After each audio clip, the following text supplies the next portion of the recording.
Chapter 1230. In the end, Immortal Jinyuan one-sidedly crushed the competition between several parties. Ajwa used his spirit sword to break open the door of the inspection van. When he saw that Cowan had already fainted, he didn't think too much about it as he directly picked him up and sprinted 100 meters. He opened the back of the Wuling Hongguang and threw the man inside before driving away as fast as he could. Things had progressed more smoothly than Ajwa had imagined.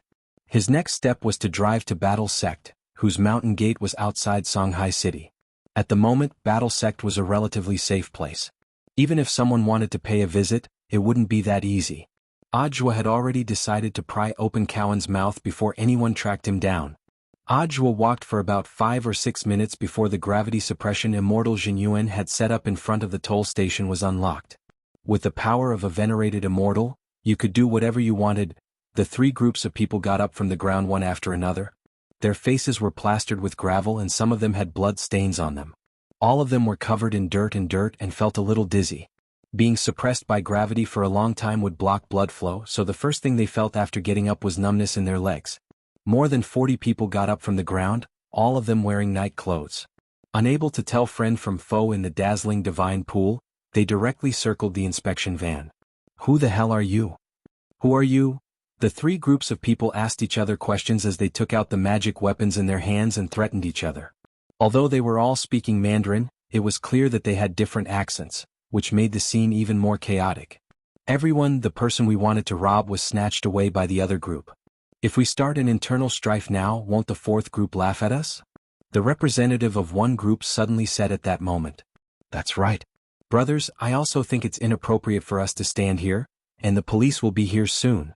There's no harm in the 3 of us chasing after them, it'll depend on our own abilities." "All right. Then shall we retreat?" "How?" "Go back to where you came from." The 40 or so people hit it off and scattered in the direction of the previous ambush. The person they wanted to rob had been snatched away by someone else. Since they didn't know the other party's background, these groups of people said they were going to chase after them, but in fact they still had to ask for instructions before taking action. After the failure of the operation, the burly men in black who had fallen from the sky were quickly picked up by an armed helicopter. A group of people discussed the follow-up plan on the helicopter. The leader of the team took off his mask, revealing his face. Just like Keon, he was a Western cultivator. He had dark blue eyes, a high-nosed bridge and long sideburns. He was assimilating with a communication ball. They were from the SBP Foundation. The team leader spoke to judgment in fluent Mandarin. They were all capable operatives of the SBP Foundation in Huaxiao Nation. "Lord Judge, I'm very sorry. The operation has failed. There were a total of 3 groups of people who snatched it from us. Snek deserves to die. I already know about this. It's not your fault." The black shadow on the other end of the communication ball said, "Furthermore, I already know that of the 3 groups, one is from Huagua Water Curtain Group, one is from Huaxiao Alliance General Alliance, and the last one might be from Battle Sect." "The War Sect actually has such a powerful expert?" Snake's heart trembled. "Don't panic, I will immediately send someone to support you. You just need to follow the instructions I'll give you later and wait at the designated coordinates." "Yes." Snake nodded. At this point, the call between the 2 of them was cut off. On the edge of a cliff in Mishio Nation's lonely forest, in front of an ancient castle bathed in moonlight, the black-cloaked owner of the castle stood on the edge of the cliff and slowly stretched out his arms to embrace the moon, praying devoutly to the great void in the name of judgment. "Great Lord of the Void, thank the Lord for your salvation. I beseech the Lord to save the people of the void and restart the void. We, the people of the void who are lurking here, will surely offer the Lord our most sincere gift of life." After the prayer, the owner of the cloak returned to the castle. The old woman standing silently by the door took off the owner's cloak and hung it on a hanger. The owner of the castle finally revealed his deathly pale face, devoid of all blood. In front of a gorgeous long dining table, 2 tall candlesticks gave off light, and the old woman pushed a dining cart. "Lord Bai, the tonic is ready. Please enjoy." The young man coughed.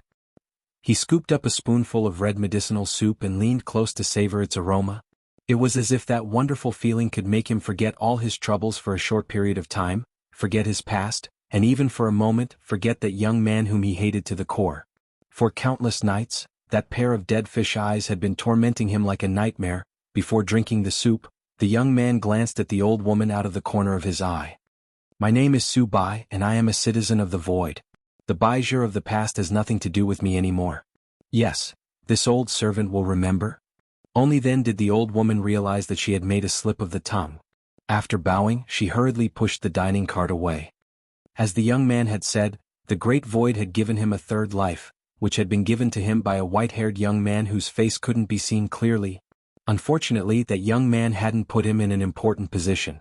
He had once been a lord, but after he was resurrected, Baijiu realized that he was worse than a dog. In extreme grief and indignation, Baijiu chose to end his life. His third life had been bestowed upon him by the void. The void had given him everything he wanted, and had even helped him advance into a higher life form called Hollow Spirit. In the days that followed, he began to look for a host.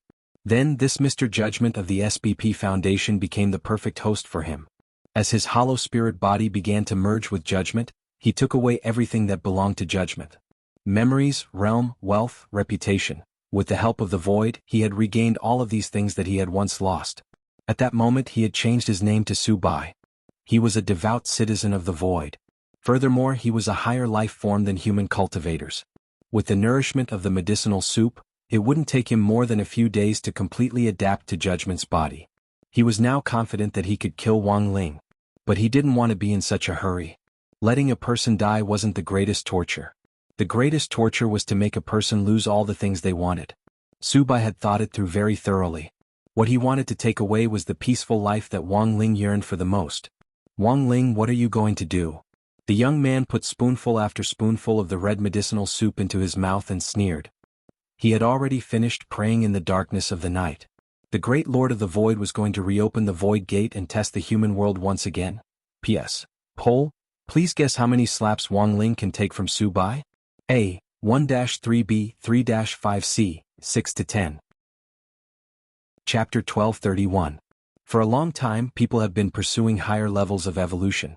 This is also the reason why cultivators have been pursuing higher levels of cultivation. Countless cultivators pursue higher realms for strength, for longevity, and even more so for the pursuit of a higher form of life. Inside the battle sect, Kun was holding a cup of hot coffee as he explained the situation that he knew. It seemed that he was going to talk about the origin of human beings and cultivation. But time was of the essence now, so Audiobook could only guide Keon from the side and let him choose the key points to answer. In order to win Keon's trust, Audiobook had even unlocked Keon's spirit shackles. But Keon knew very well that with that long-haired almighty here, it didn't make any difference whether he wore the shackles or not. You didn't want to say anything before, why are you willing to say it now? Audiobook was puzzled by Cowan's sudden change. Keon looked at Audiobook. The reason I joined the SBP Foundation was to help the human world develop more peacefully and orderly. The investigations I've conducted over the past few years have been based on this goal as well. I will only choose what I think is right. In fact, I was still hesitating when I was sent to the prison van, but after a few rounds of fighting, I immediately understood. What do you understand? I understand. It's the right direction. Keon's voice gradually became deeper. The Foundation has changed. It's no longer the Foundation I used to know. We exist to expose the truth. Now, in order to hide the truth, the Foundation is willing to pay the price of killing an investigator. You mean that the burly men from the Foundation weren't here to kidnap you? Despite their disguises, I know them too. They are the Foundation's scavengers. The duty of the scavengers is to assist in the investigation. They will cooperate with the investigators to carry out specific tasks. For example, sometimes we need to kidnap a specific insider in order to investigate something. At the same time, in order to protect the identity of the insider, we will fake their suicide so that we can take the real person away for investigation. In this way, in the eyes of the outside world, this person was already dead. But in fact, once we have enough evidence, this dead person will come back as a key witness. So, the scavenger's mission was to help you fake a suicide. You can think of it that way. Keon nodded. Holding his coffee cup, he laughed bitterly. But I don't know when the scavengers started to change. The Foundation, which originally exposed the truth, became the lackeys of some tycoons.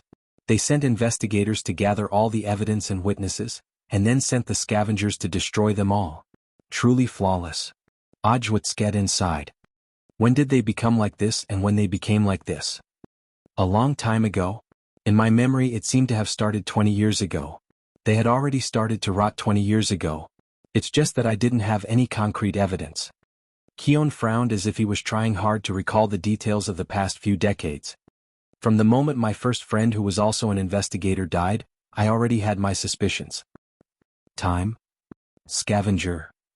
Time. Speaking up to this point, Keon lowered his head and cast a simple impression spell to project the appearance of a blue-eyed foreigner on paper. This man is called Snake, the leader of the scavengers.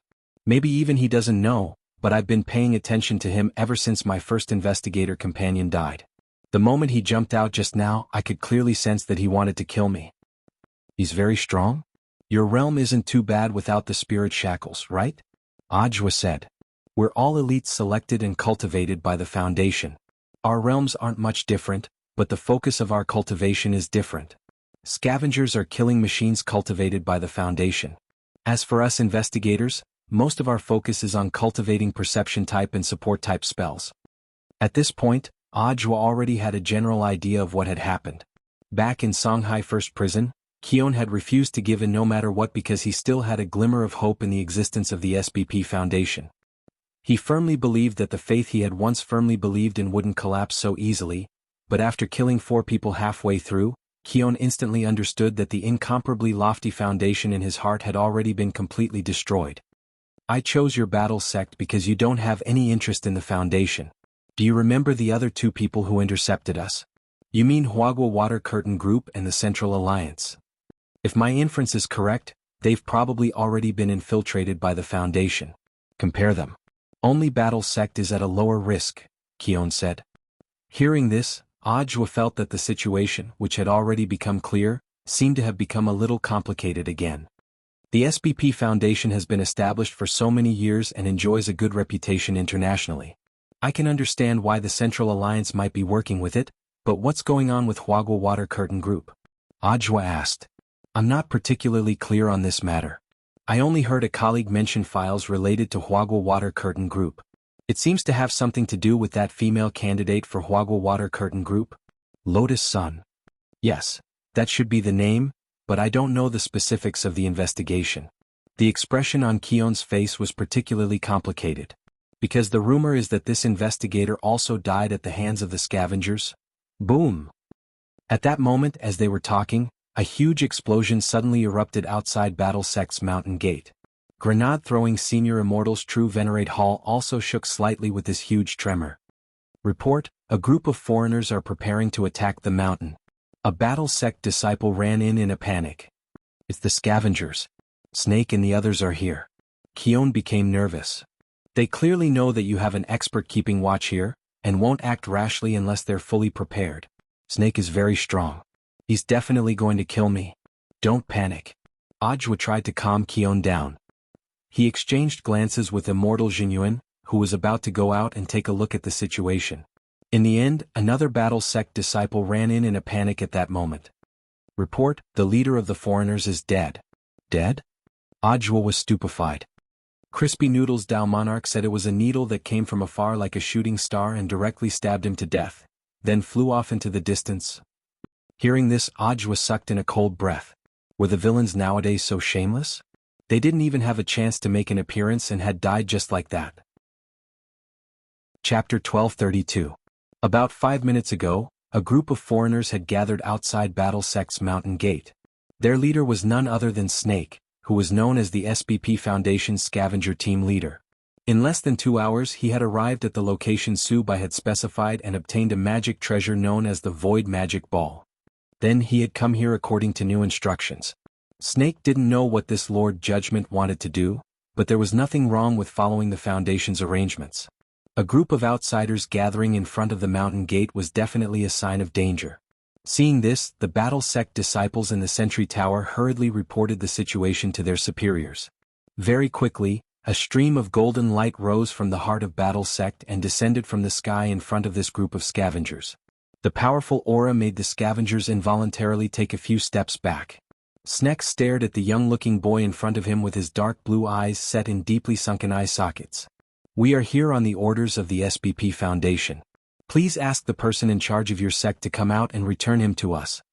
After saying this, Snake also tried to recall the origins of the person in front of him in his mind, but he found that he had no impression at all in his mind. Crispy Noodles didn't reply, and just stared quietly at Snake. According to Battle Sect's rules, anyone who provoked the mountain gate, battle sect would never make the first move. Seeing that the youngster was standing still, Snake looked a little impatient. "Aren't you going to ask the person in charge to come out? Or are you the person in charge here?" "I'm just a security guard," Crispy Noodles answered honestly. In reality, he had been assigned to many departments in the battle sect, and was a proper replacement player. Wherever he was needed, he would go. Today he was in charge of security, but tomorrow he might become the disciples' coach and guide their cultivation. As Wang Ling's sub-account, Crispy Noodles was just a real clone, but he unexpectedly gave people a reliable and reassuring feeling. When the disciples in the sentry tower saw Crispy Noodles arrive, they breathed a sigh of relief in their hearts. Almost all the disciples in battle sect knew how strong Elder Crispy Noodles was. "Mr. Security Guard, your battle sect stole our people, so you should give them back to us. If you persist in going about things the wrong way, we'll have to take them by force," Snake threatened. Crispy Noodles sighed in his heart, lamenting that the foreigner in front of him had so much nonsense to say, and he suspected that he was exaggerating the number of words. Instead, he was hoping that Snake would act faster. Until he saw Liu Gang galloping towards him from the horizon. "So that's how it is. It's all God's will." The young man raised his head and stared through the layers of clouds at the approaching beam of light. He immediately understood who the culprit was. There was only one person in the entire universe who could achieve such finger strength. The strongest person was about to be eliminated, so there was no point in fighting. The young man sighed in disappointment and turned to return to the sect. As soon as he took a step forward, Snake reached out and pressed his shoulder. "You want to leave? It's not that easy."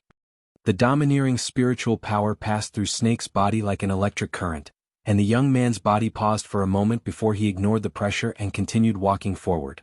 Snake was furious in his heart. Although he had long heard that since the rise of the battle sect, each disciple inside was more arrogant than the other, why was even a security guard so King awesome? "You're going too far." The next moment, Snake roared and his body began to multiply at a speed visible to the naked eye. He swelled into a steel giant that was 10 meters tall. This was the body doubling amplification spell, a spell that developed the body's potential to the extreme. A huge shadow covered the sky and the sun, completely blocking out the sunlight overhead. As expected of young Master Ling, he even managed to capture the situation after the amplification. Crispy Noodles' expression was indifferent as he continued to stride forward expressionlessly. When he had seen the phenomena pillar flying toward him earlier, there had actually been a deviation of several meters. That was to say, if Snake hadn't used this amplification spell, he would have been able to escape this calamity. But now it was almost certain death. The next second, under everyone's watchful eyes, a needle flew down from the sky and hit the back of Snake's head with a poochie sound, directly piercing through his entire head. It was a bloodless needle. But the moment it pierced through, it disintegrated all of Snake's brain tissue. His huge body crashed down in front of the mountain gate, and then his body, which had expanded dramatically, gradually shrank. Crispy Noodles didn't even turn his head, because this was what he had already expected. At this point, the group of scavengers in front of the mountain gate were all stunned. "Captain?" They weren't in a hurry to get revenge. Instead, they immediately surrounded Snake and took out all kinds of emergency magic treasures to save him. When the scanner scanned Snake's brain, one of the team members was already so shocked that he couldn't speak, because the scan showed that Snake's head was completely hollow. The moment the flying needle pierced through, the entire brain had been incinerated completely by the overflowing energy. Brain dead, there was no saving him. Several scavengers quickly made their judgment. Someone tried to get revenge but was intercepted by another person. This was the deputy captain of the scavengers, named Kaz. The entire security team killed our captain without even looking back. If you go over like this, you'll just be sending yourself to death. The people of Battle Sect were terrifyingly strong, even more so than the rumors said. The situation in front of them was already beyond Kaz's understanding. What on earth did he do? No, I didn't see it at all. It looked like a magic treasure coming from afar. That's too scary. He clearly didn't even lift his hand. Did he use his mind to control the magic treasure? At the very least, it's an upper-class holy weapon. No, it might be world-defying. He didn't even have any spiritual energy fluctuations just now, and didn't even consume spiritual energy to activate a world-defying magic treasure. As the scavengers discussed this, they all felt chills run down their spines and their hair stand on end. Let's not act rashly for now, let's report the situation to Lord Judgment first.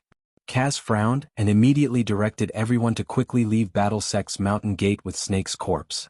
They still had a void magic ball given to them by Lord Judgment, but so far they didn't know what this magic ball was for. As the foreigners left, the disciples on sentry duty at the sentry tower also lifted the danger alarm, and the entire Battle Sect was in high spirits. Did you see that? Elder Crispy Noodles is too strong. I saw it. It looked like he used his mind to activate the magic treasure and directly killed that troublemaker captain. Is that foreigner really dead? He should be. Look at the way the rest of them are scurrying away like rats, they've obviously been scared.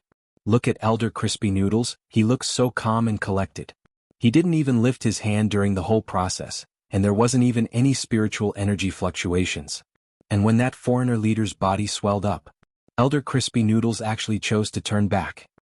It looks like Elder Crispy Noodles has already decided that this person is dead for sure, so he turned back? Real men. They never look behind them. Crispy Noodles smiled bitterly in his heart at these remarks. Although he was a fill-in player, he hadn't expected that he would also have to fill in as the scapegoat. Wasn't this stealing Ajua's job? Chapter 1233. The scavengers had been repelled for the time being, but that didn't mean the matter was over. This was just the beginning of chaos. Ajua was still pressing on with his questioning of Cleone. On the other side, the various forces were also making their own moves. The towering Huagua Water Curtain Group building was empty. Everyone had been evacuated in advance. Only the men in black who had been sent out earlier were left to report on their work.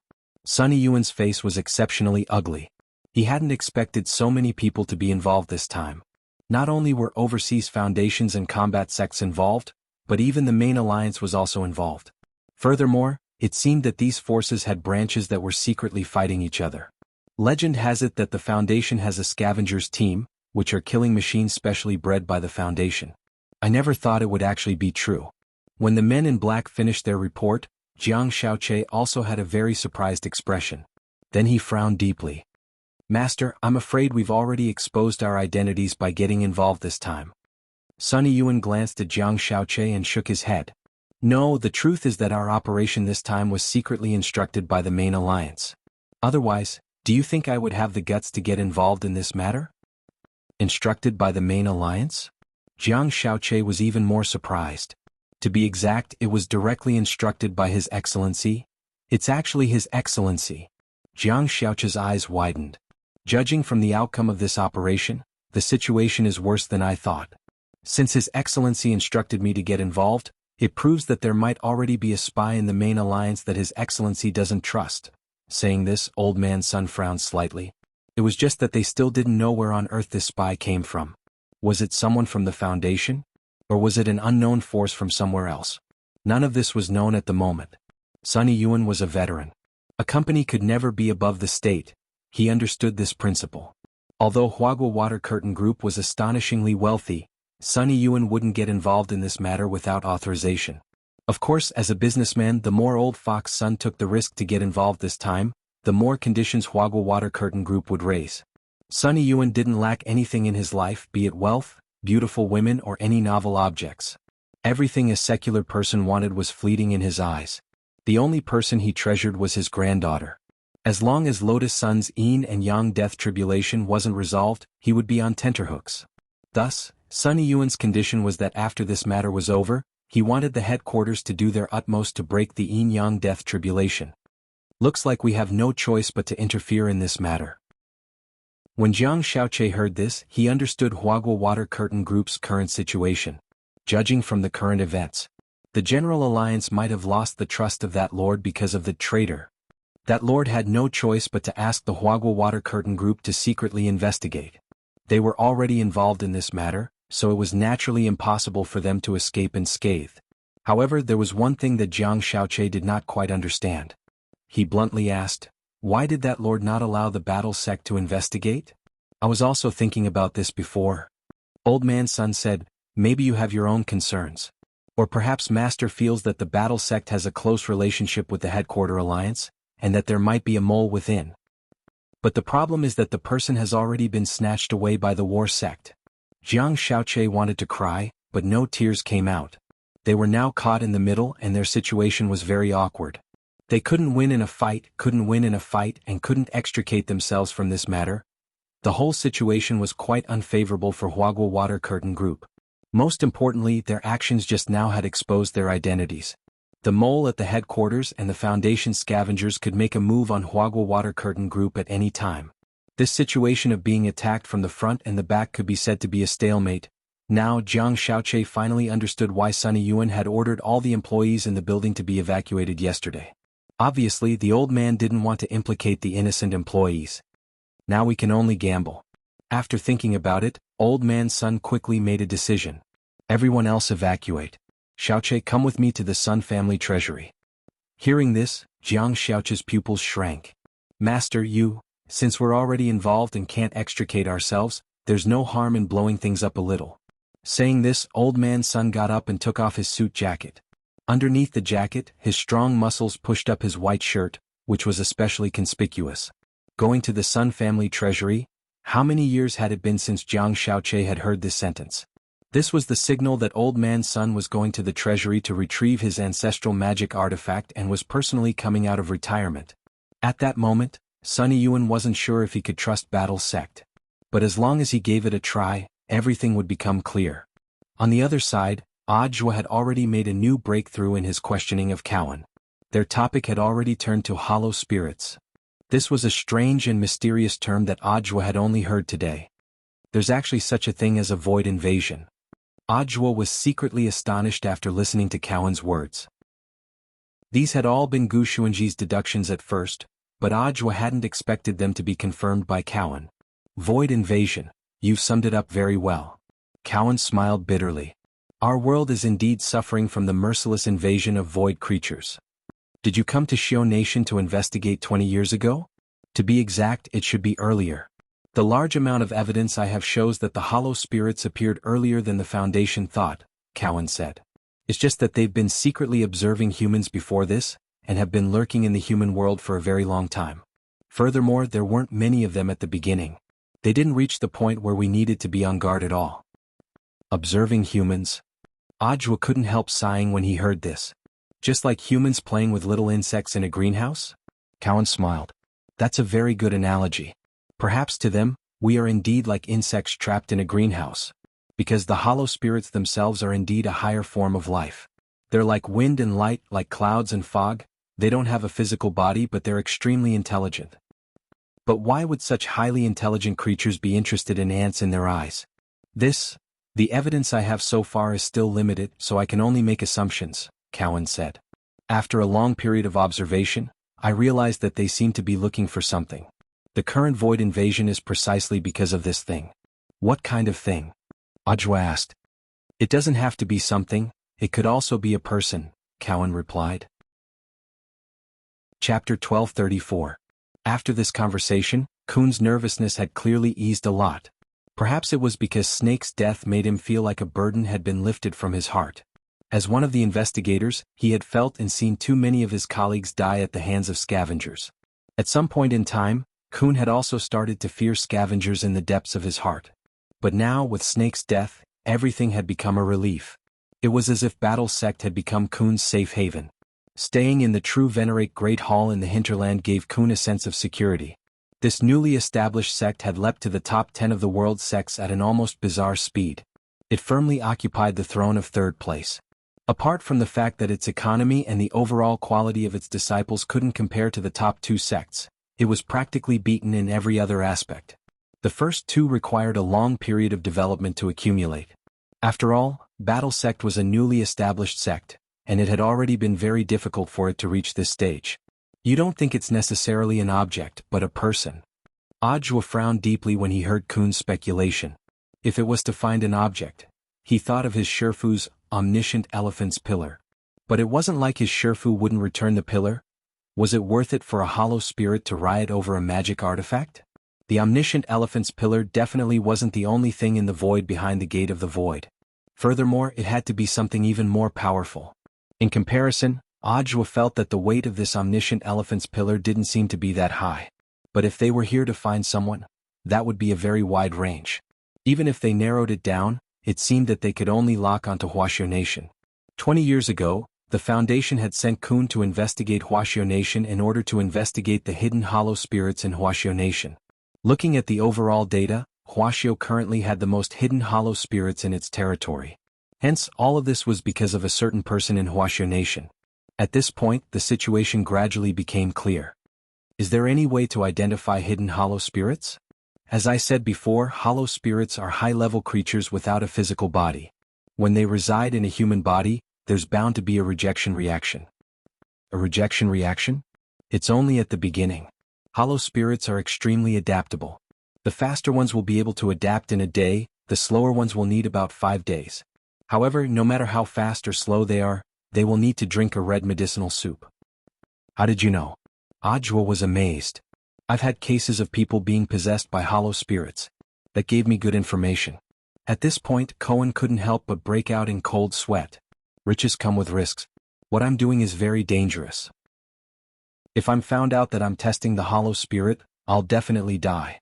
Using the body of a human to deal with an unknown higher being. Hearing this, even Ajwa couldn't help but admire Keon's courage.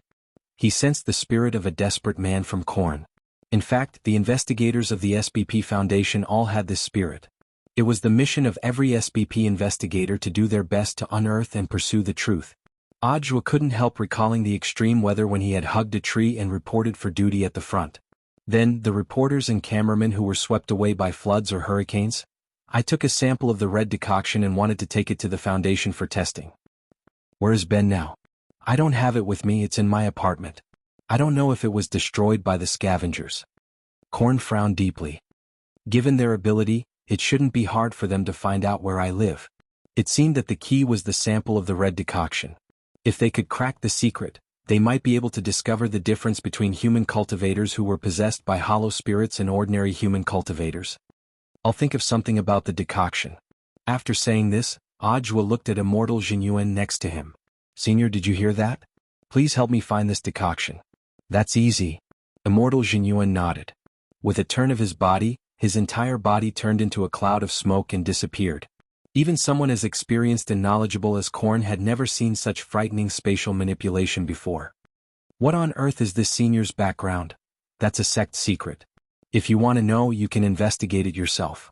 Korn wiped at his sweat. It's not that I haven't looked into Battle Sect, but it wasn't until today that I realized there were still a lot of things I missed. Furthermore, this is the first time I've seen a sect set up a snack shop in their own sect. In order to control what their disciples ate, large sects usually didn't set up this kind of snack shop. They ate too much puffed and fried food and carbonated drinks.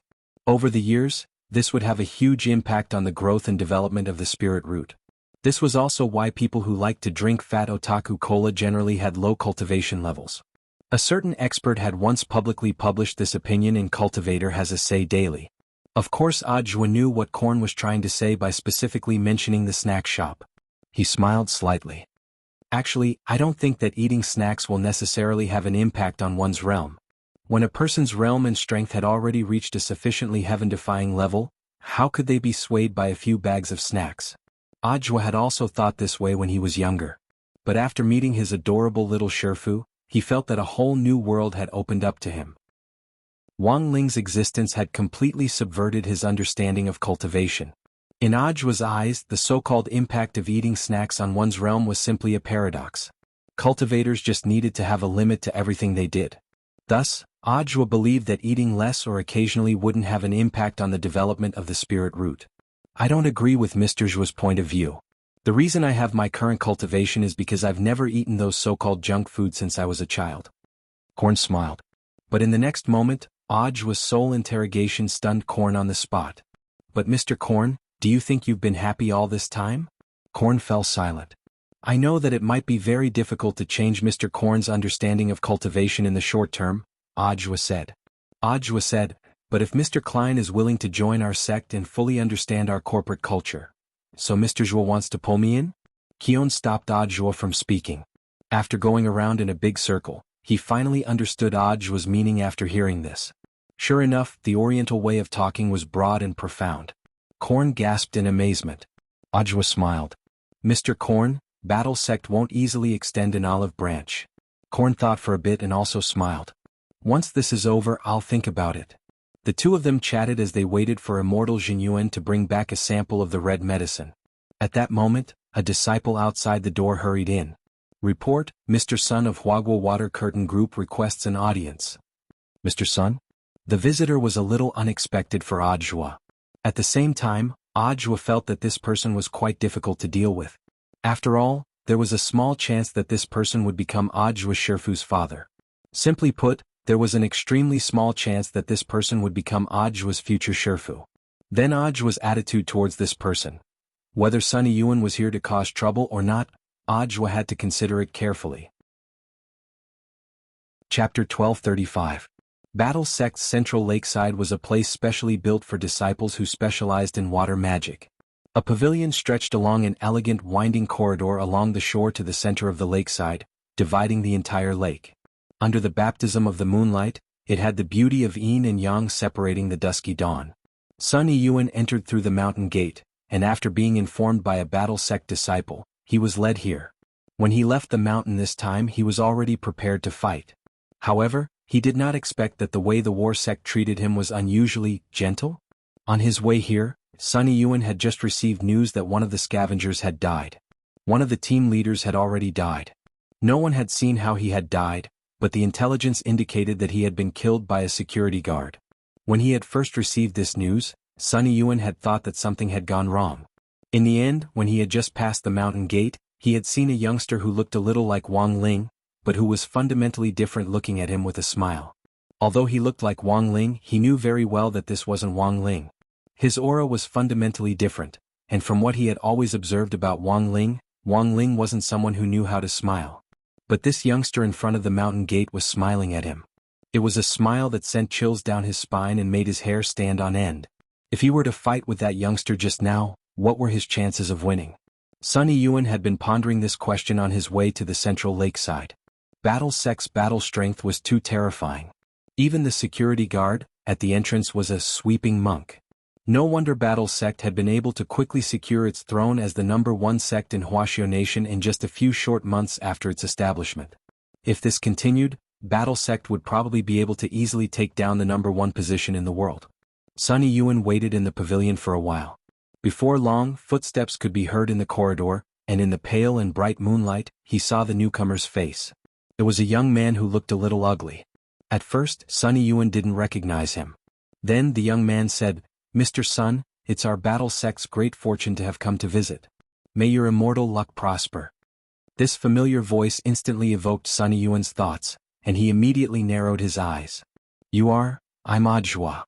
Audiobook revealed his true identity without any hesitation after he had pinched his face.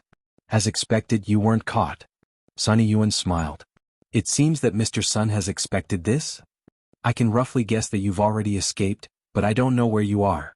With his hands behind his back, Old Man Sun gently floated up and left the pavilion. His body was as light as duckweed as he stood on the surface of the lake. There were only a few ripples and a few circles of ripples. Audiobook followed Old Man Sun's example and also stood on the surface of the lake, the two of them looking at each other deeply in the soft moonlight. "Dakang has his eyes on you, and you're also the person most likely to succeed him as the leader of the Alliance of 10,000 Schools in the future." Sunny Yuan said, "I originally had some doubts about his choice, but now it seems that you do have some ability." "Mr. Sun is too kind, little Zhuozi was just lucky." Audiobook cupped his fists in salute. He saw that Sunny Yuan had changed into a set of light sportswear. He could roughly guess the purpose of this old man's trip up the mountain. "Is Mr. Sun planning to use violence to get me back?" Audiobook asked. The corners of Sunny Yuan's mouth twitched when he heard this. As the chairman of Huagua Water Curtain Group, he had indeed come in person with the intention of fighting. But the problem was that they were being too polite. How could he make a move? He had even taken out the ancestral magic weapon Gold and Jade Sky Shocking Rod from the Sun family's treasury. "How about I guess the purpose of Mr. Sun's trip?" Seeing that Sunny Yuan wasn't speaking, Audiobook began to analyze the situation. "Mr. Sun did indeed intend to fight us at first. But after entering our Battle Sect's mountain gate, Mr. Sun realized that we weren't hostile, so perhaps the general purpose of Mr. Sun's trip was to test our Battle Sect's strength." "You've seen through everything?" Old Man Sun chuckled. Of course, the reason why he hadn't made a move wasn't entirely because he had realized that Battle Sect wasn't hostile towards him. It It was because he had realized that even if he did make a move, he might not necessarily be able to beat the security guard at the gate. He was a true immortal, but he had been frightened by the imposing manner of a security guard. If he really couldn't beat him, wouldn't he become the laughing stock of the world? And the most important thing was that if word got out, Huagua Water Curtain Group's stock price would definitely plummet. As a businessman, in order to preserve his integrity, after careful consideration, Sunny Yuan felt that directly making a move wasn't appropriate. Furthermore, a fight between true immortals would cause too much of a commotion, enough to destroy a city. We've already backed up the video footage of Klein's interrogation. On the lake, Audiobook said frankly, "If Mr. Sun wants to see it, I can take Mr. Sun there now." "You're quite honest?" Sunny Yuan looked at Audiobook. "Aren't you worried that I'm not on your side?" Audiobook smiled. No matter how bold a financial group is, it's impossible for them to go against the head alliance. Unless Mr. Sun is acting on someone's orders. Audiobook had thought of this when he had listened to Immortal Jinyuan's analysis in the Wuling Hongguang van about the smell of medicine on some of the people on the road.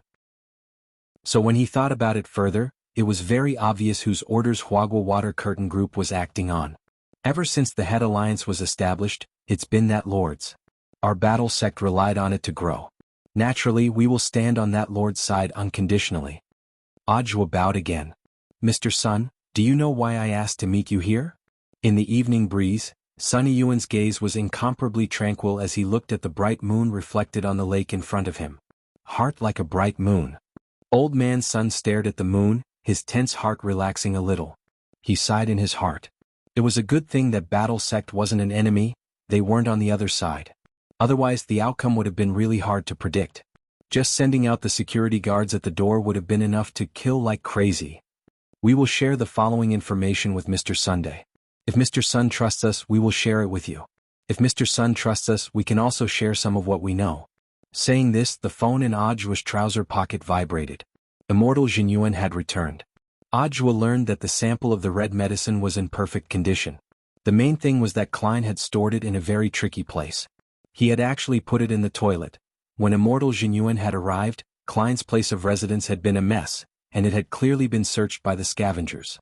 But they had never expected Klein's action of putting the sample in the toilet would imperceptibly protect the sample. Because before this bunch of scavengers had opened the toilet. In this way, Lord Ma had already sent the sample away. When Immortal Jinyuan went over again, Lord Ma had sent the sample back. Chapter 1236. There was no toilet in this world that was stronger than Lord Ma. Not only was he an enlightened spiritual monster who had seen the buttocks of the men from the Wang family, but he was also a spiritual monster who controlled the toilets of the entire earth. If he reached the standard of a grade 4 enchantment, this range could be expanded. As Wang Ling's chief disciple, he naturally knew how powerful Lord Ma was. This kind of teleportation ability could only be described as heaven-defying. This matter is all thanks to Lord Ma. Audiobook listened to Immortal Jinyuan's explanation in the Great Hall of True Venerated. He couldn't help but mutter to himself again. Who is Lord Ma? Sunny Yuan sat on the guest chamberlain's chair and revealed a curious look. Lord Ma was an enlightened gremlin, so of course Audiobook couldn't reveal his identity. However, he didn't want to lie to Old Man Sun, so he thought of a reasonable explanation. He's an excellent courier. Then the courier has done a good job. Sunny Yuan was also full of praise. He is indeed dedicated. Audiobook nodded. Lord Ma's professionalism wasn't just for show. He heard that Lord Ma was in a relationship recently. And his love partner was the cosmic god tree that had previously drained his nutrients. This should be the first among all the monsters in the Wang family's small villa to be single. What was even more unexpected was that Lord Ma, who was no longer single, actually didn't look that young. However, as the saying goes, beauty is in the eye of the beholder. Miss Cosmic God Tree liked Lord Ma, so there was nothing she could do about it. It could only be said that it was worthy of being a spiritual monster that was enlightened by Master. She was clearly in love, but she still completed her mission. Hearing this, Immortal Jinyuan couldn't help sighing at Audiobook's eloquence. He could turn the story of a greedy girl begging for fertilizer into a love story of a dedicated courier. Audiobook was indeed a rare talent. How long will the test take? Old Man Sun sat in the guest seat and took a sip of tea. He had been observing Immortal Jinyuan since the beginning. Because this was another expert he didn't know. In his heart, he was glad that he didn't really make a move just now. Otherwise, he would have no place to hide his old face. This Zhan Zongtian was too terrifying. Nameless experts at the level of sweeping monks were everywhere. This was King ridiculous. Immortal Toya is already experimenting, it should be soon. However, in the end, I'm afraid that our battle sect's medicinal laboratory is not as advanced as Mr. Sun's group's. Speaking up to this point, Ajwa narrowed his eyes slightly and smiled. Everyone knows that Huagua Water Curtain Group built the first 5th grade elixir laboratory in the country. Unfortunately, our battle sect is currently short on funds, and we still have so many disciples to feed. We still can't afford to open this laboratory. Sunny Yuan choked on his saliva. He wasn't a fool, and of course he understood what Ajwa was hinting at. No, this already couldn't be considered a hint. In Ajwa's view, it was already clear. However, Sunny Yuan did not intend to accept this. The construction cost of a level 5 pill laboratory was especially expensive, at least 1 billion immortal gold. With this amount of money he could open a new sky-class sect. Any investment must pay attention to the return, and he was not a philanthropist. He was a businessman and he would not invest without a good reason. Contrary to Sunny Yuan's expectations, Ajwa actually didn't continue pestering him, and instead changed the topic back to Keon. Mr. Keon, I remember that the SBP Foundation was also founded by the International Alliance of Cultivators back then? That's right. Keon nodded. This was a fact that everyone knew, so there was nothing to hide. Let me get a little gossip. How much did you invest in the initial establishment? I think it was 1.5 billion immortal gold, and that's just the operational investment. If you add in the equipment and site, the total investment is already over 3 billion. Does the Foundation also have an elixir laboratory? Yes. It's a level 5 pill laboratory. It was built by Mishio Nation's Torino's Pill Company. That can't be right? It costs a lot to build a level 5 pill laboratory. Which entrepreneur would invest for no reason? Ajwa had an incredulous expression on his face. Mr. Zhua, you have to believe that there are still people in this world who are true, kind, and beautiful, and who sincerely contribute to world peace. Keon's words were very sincere. After saying this, he glanced at Sunny Yuan out of the corner of his eye. Of course, not all outstanding entrepreneurs have this kind of awareness. Hearing this, old man Sun's hand holding the teacup started to tremble. He was now especially regretful. He shouldn't have chosen to come to Battle Sect from the very beginning. Wasn't this clearly extortion on the basis of morality? From start to finish, Ajwa hadn't asked him to help Battle Sect set up a laboratory. But after gossiping with Keon, every word Keon said struck at Ajwa's heart. It was the kind of strike at the heart that killed and strike at the heart. As an outstanding entrepreneur, Sunny Yuan indeed felt as if his conscience had been shaken. At this point, looking at Sunny Yuan's expression, Ajwa knew that the matter of the Battle Sect's level 5 laboratory was basically settled. Although this old man's son didn't say anything, his heart had probably already sunk into a deep, moral vortex. Although his methods were a little despicable, there were times when despicable and shameful, but they were useful. Since things had already progressed to this point, there was naturally no way for Ajwa to stop. In the end, he stared at Sunny Yuan and added the final blow. I know that Mr. Sun is an outstanding entrepreneur, and definitely has the same corporate conscience as Torino's Pill Company. Of course. Sunny Yuan took a deep breath and gritted his teeth as he stared at Ajwa. Don't worry, Mr. Zhua. Once this matter is over, my Huagua Water Curtain Group will invest in the construction of the Battle Sect's level 5 laboratory. How can I accept this? Hearing this, Ajwa immediately got up. What virtue or ability does my Battle Sect have to accept such a big gift from Mr. Sun? But then again, this is definitely of Mr. Sun's own free will, right? Otherwise, if word gets out that my Battle Sect is coercing you, we can't afford to lose our reputation. Old man Sun did his best to maintain a smile. Of my own free will, all of this stems from my entrepreneur's conscience. And so, in this delightful conversation about entrepreneur's conscience, it was as if Ajwa could hear his teeth grinding. But he was certain. This probably wasn't an illusion. It was already 2:12 in the morning on Thursday, November 26th. He hadn't fallen asleep yet. After finishing his homework, he had been secretly assisting in the investigation of the Foundation. According to the clues left behind by Warden Liang, there were 7 main envoys behind the scenes of the Foundation. Book of Sage Immortal listed these 7 people in detail in front of Wang Ling. This was the relevant information extracted from Warden Liang's soul memory. And his soul was already under Wang Ling's protection. Position 1, Moon. Gender unclear but a gentle person. Position 2, star. More intelligence than the others. Claims to have prophetic abilities. Position 3, Sunday. Always exudes a sense of justice like a big brother. Position 4, judgment. Host of the meeting. Voice shrill and funny. Gender unclear. Position 5, war chariot. Like his code name, his style is full of violence. Position 6, fate. A man of few words but can always give hints at critical moments. Position 7, the fool. Always leaves the meeting midway. Very mysterious. After reading this, Wang Ling felt like he was playing werewolf killer. Then, among these 7 people, who on earth was the void spy and how many wolves were there? Chapter 1237. St. Pius Cathedral, the base of the moon emissary. The glazed glass roof of the cathedral shone with a rainbow of colors under the sunlight. Sitting in the middle of the cathedral, one would have the illusion of living in a rainbow illusion. For every believer who believed in God, this was undoubtedly the closest place to God. A nun in black robes and a veil stepped into the cathedral. She walked up the wide aisle, and the bright moonlight shone through the top of the wall, illuminating the tranquil face of the moon emissary. The moon emissary gazed at the mural of God on the prayer altar with her silver-white eyes and prayed devoutly. A moment later, her thoughts were led, and her whole body turned into a black shadow, sitting in the spiritual space.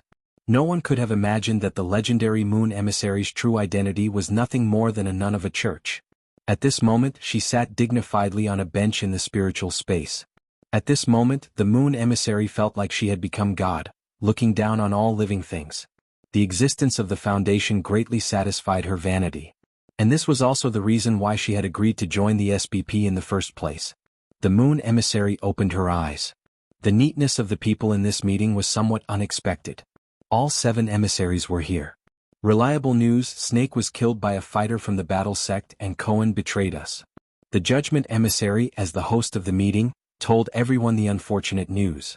Everyone present had different reactions to Snake's death. The most shocked person was the moon goddess.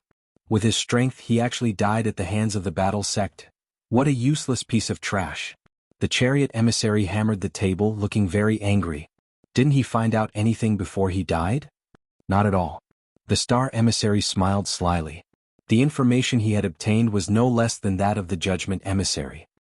I'm afraid even the judgment emissary would not have thought that Snake would die at the hands of a battle sect security guard. Security guard? The rest of the people fell silent upon hearing this. Many people's hearts trembled wildly. It wasn't just the judgment emissary. Everyone here seemed to have underestimated the combat power of the battle sect. In this day and age, how could there be a lunatic sect that used a true immortal as a security guard? Snake's strength was at half-step true immortal. Just a little bit more and he would be able to leap into the realm of true immortal.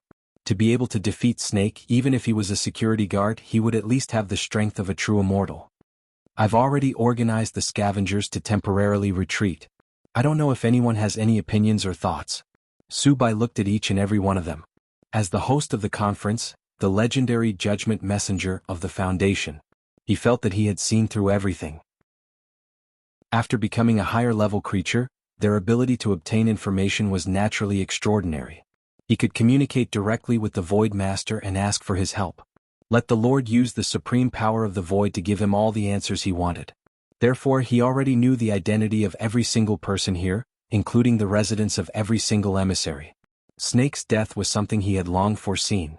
As long as the Void Orb existed, he would be able to absorb Snake's soul immediately after his death and transform Snake into a high-level ethereal. At that time, as long as he killed anyone here and then let Snake invade the Void, he would be able to control one more emissary. After that, as long as he repeated the above actions, the entire Foundation would fall into his hands. But right now the most important thing was still acting. He couldn't directly reveal everyone's identity. And Subai was deeply conflicted as to whose body he should let Snake invade. He had to observe first and see who would dare disobey him. It's too dangerous for the scavengers to remain in Huaxio. I think we should withdraw them all for now and wait and see. At that moment, Sun Messenger said, the scavengers have done a lot for the Foundation over the years. Once they fall into the hands of another country, everything the Foundation has done will be exposed. But the problem is, Clean is already in their hands, isn't he? Tank continued to slap the table in an unusually irritable manner. The scavengers have higher priority than these investigators, and they may not know about the scavengers. Sun Messenger insisted on his point of view. All these years, the scavengers have done nothing that can be used against them. They've done a great job, haven't they? Tank was furious. I still don't agree. The death of the scavengers is tantamount to the Foundation being humiliated in another country. We must get back at them. The dispute between Sun and Tank was to be expected. Their personalities were as different as heaven and earth. But after both of them expressed their views, there seemed to be a focus of discussion in this meeting. As usual, whether the scavengers stay or leave will be decided by a vote. The minority must obey the majority, Subai said as envoy of judgment. Sun Messenger was considering the Foundation's long-term development, but he seemed to prefer Tank Messenger's way of handling things. In any power struggle, if all the plans were too conservative, sooner or later the Foundation would be nibbled away. Under his control, the Foundation had to grow stronger. Therefore, it was crucial to establish the Foundation's prestige. Subai wasn't afraid of Battle Sect at all. In his opinion, Battle Sect was nothing more than a stepping stone for the Foundation's development. It was destined to serve him. I support Tank's view. So, he spoke first to express his opinion. It was rare for the host to express his opinion first. Looking at this scene, Sun Messenger instantly felt a hint of anger rise in his heart. He had the feeling that he was being targeted. When he saw the other envoys vote one after another, this surging anger was on the verge of erupting. Moon, Star, Fate. What on earth do the three of you mean? Sun Messenger questioned the three of them. Moon, haven't you always advocated peace? Why would you agree with Tank Messenger's violent style? Nun Moon was silent. She actually didn't have her own opinion, and following the crowd was her usual practice. Star Messenger, although Sun Messenger's words are reasonable, I always follow my own judgment. At this time, Sun Messenger looked at Fate. Like before, Fate fell silent again. Finally, everyone's eyes turned to the only person who didn't express his opinion. The fool, what do you think? Subai stared at the black shadow sitting at the back and narrowed his eyes. The fool often left midway through a meeting. This was the only time the fool didn't leave. But now it seemed that the fool's vote was meaningless. Even if he voted for Sun, this vote was destined to be won by Tank. In the silence, everyone seemed to hear a rustling sound as if someone was chewing something. Who's secretly eating snacks during a meeting? Subai asked in surprise. Everyone looked in the direction of the sound. They were surprised to find that the sound came from the fool in the seventh seat. It was coming from the black shadow that the fool had transformed into. Although they couldn't see the fool's face and could only see a black shadow, they could clearly see what the black shadow was doing. They saw the fool seem to have opened a new bag of packaging, took out the seasoning packet and skillfully tore it open and sprinkled it in. Then he put his hands together and crushed the snacks. Subai's heart skipped a beat when he saw this. From what he knew, the fool was not like this. He didn't have a hobby of eating snacks. But who was this fool? And this action of opening the bag of snacks seemed a little familiar to Subai. His gaze touched. Deep in his heart, an inexplicable sense of fear was awakened at this moment. Chapter 1238. Half an hour before the Foundation meeting began. Book of Sage Immortal had divined the identity of the fool, one of the 7 envoys. It suggested that Wang Ling used the temporary possession spell to enter the body of the fool. This kind of possession was temporary and could achieve a temporary soul exchange. The advantage was that it could infiltrate seamlessly without anyone noticing. So Wang Ling wasn't really the fool. What Wang Ling hadn't expected was his habit of secretly snacking raised questions among the other envoys present. Fortunately, he hadn't been completely exposed. The most important reason was that Subai didn't believe that the fool was Wang Ling. It couldn't be this person. In that instant, the word impossible flashed over and over in Subai's mind. According to the information he had gathered, the fool's true identity was a woodcutter who lived deep in the mountains, and his name was Joyce Tan Lang. Joyce Tan Lang was very strong, but he had a miserable life. He had a younger sister who had been possessed by an evil spirit since she was a child. This tyrannical evil spirit had been entrenched in his sister's body all year round and refused to come out no matter what. Apart from cultivating hard to make himself stronger, Joyce had also been looking for a way to get rid of the evil spirit. At the same time, he had been looking for a way to get rid of the evil spirit. Unfortunately, Joyce had dragged things out for too long. The evil spirit and his sister's souls had fused together, and they were now inseparable. Joyce had been able to keep his sister alive. He had no choice but to take her to live in the mountains, where spirit chi was abundant. Because of this, the signal in Joyce's mental space had always been unstable. And this was also the reason why the emissary of the Fool often left the meeting midway. So, a woodcutter who had been living in the mountains all year round with his sister who had been possessed by an evil spirit. Why did he suddenly have the habit of snacking? Subai had his doubts. But he didn't believe that the woodcutter was the fool. It was the man whom he had been longing for revenge. He had been planning everything, but he hadn't even officially launched his plan. All of the actions should be seamless. There was no way that man would have thought that he was the mastermind behind all this. So, there had to be a mistake somewhere. Or perhaps the Lord of the Void had missed some of Joyce's habits. If this was a woodcutter who loved to eat snacks, it would make sense. Joyce had sacrificed so much for her sister. He had visited so many powerful beings and remote places in search of the secret method to dispel the evil spirit. He must have his own pressure. Some people relied on typing on the keyboard to relieve stress. Some live on whiskey. Some people relied on recommendation votes and monthly votes. There were also people who shamelessly relied on drag to relieve stress. Of course, it did not rule out the possibility that some people ate snacks to relieve their stress. Subai nervously swallowed the saliva in his mouth and spoke. The fool, don't you have anything to say? He still firmly believed in the Void Lord's judgment. He confirmed that the envoy sitting in the 7th seat was the old woodman Joyce. Not the man she wanted to take revenge on. His innocence was not the slightest bit empty. But now was not the best time for revenge. He just needed a little more time to prepare. I agree with Tank's opinion. Finally, the voice of the fool was heard. This slightly rough voice made Subai heave a sigh of relief. He was sure it was Joyce's voice. And his tone was exactly the same as Joyce's. In that case, 6 chariots and 1 sun. The Foundation will draw up a follow-up plan based on Tank's suggestion. After saying this, Subai made his final decision in the mental space. The meeting came to an end. In the bedroom of the Wang family's small villa, Wang Ling opened his eyes. At the last moment of the meeting just now, Wang Ling had cancelled his temporary possession spell. He returned the body to its rightful owner, Joyce Charcoal Lang. This was a good brother who knew how to dote on his little sister. Wang Ling didn't want to implicate Joyce because of him. He had already signed a soul contract with Joyce, so he had the right to possess Joyce at any time. In return, Wang Ling promised to help Joyce cure his little sister. The evil spirit had already fused with his little sister's soul. But for Wang Ling, it would only take a flick of his finger for him to extract the evil ghost. Of course, Joyce was touched by Wang Ling's body. He felt that his unwavering devotion to his little sister all these years had touched the heavens, and he had been redeemed by God. After Wang Ling cancelled his possession, Joyce knelt down on both knees and raised his hands in prayer as he looked up at the sky and thanked God with the most devout eyes. Joyce, Lord, thank God. If you mainly use my body, you're welcome to possess me at any time. Wang Ling, is it done? At that moment, Wang Ling turned his gaze to the tablet on the table. Although Wang Ling already had the thought of giving it away. So, he had to give it away. But for the time being, April was still useful. While my lord was possessing me, I already figured out the identities of the people in the spirit space.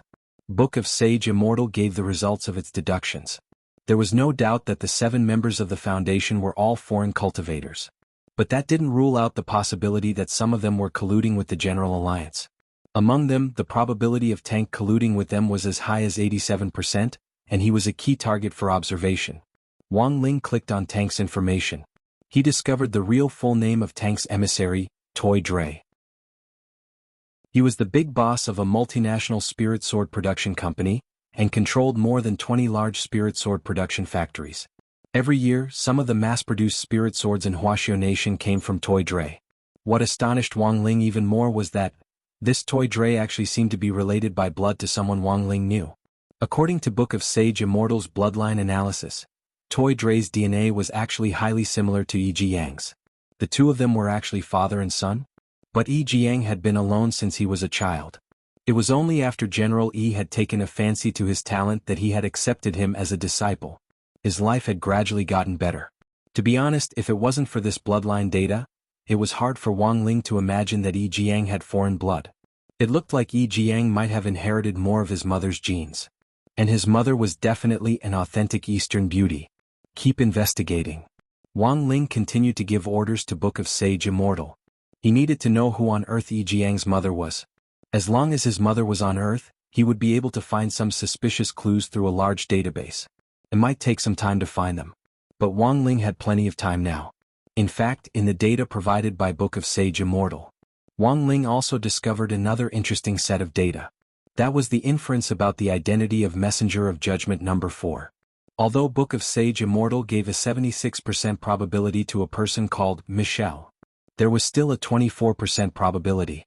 It was very likely that this Michelle had already been switched. Baizha. Wang Ling stared at this familiar name and smiled in his heart. He hadn't expected this cockroach to be so tenacious.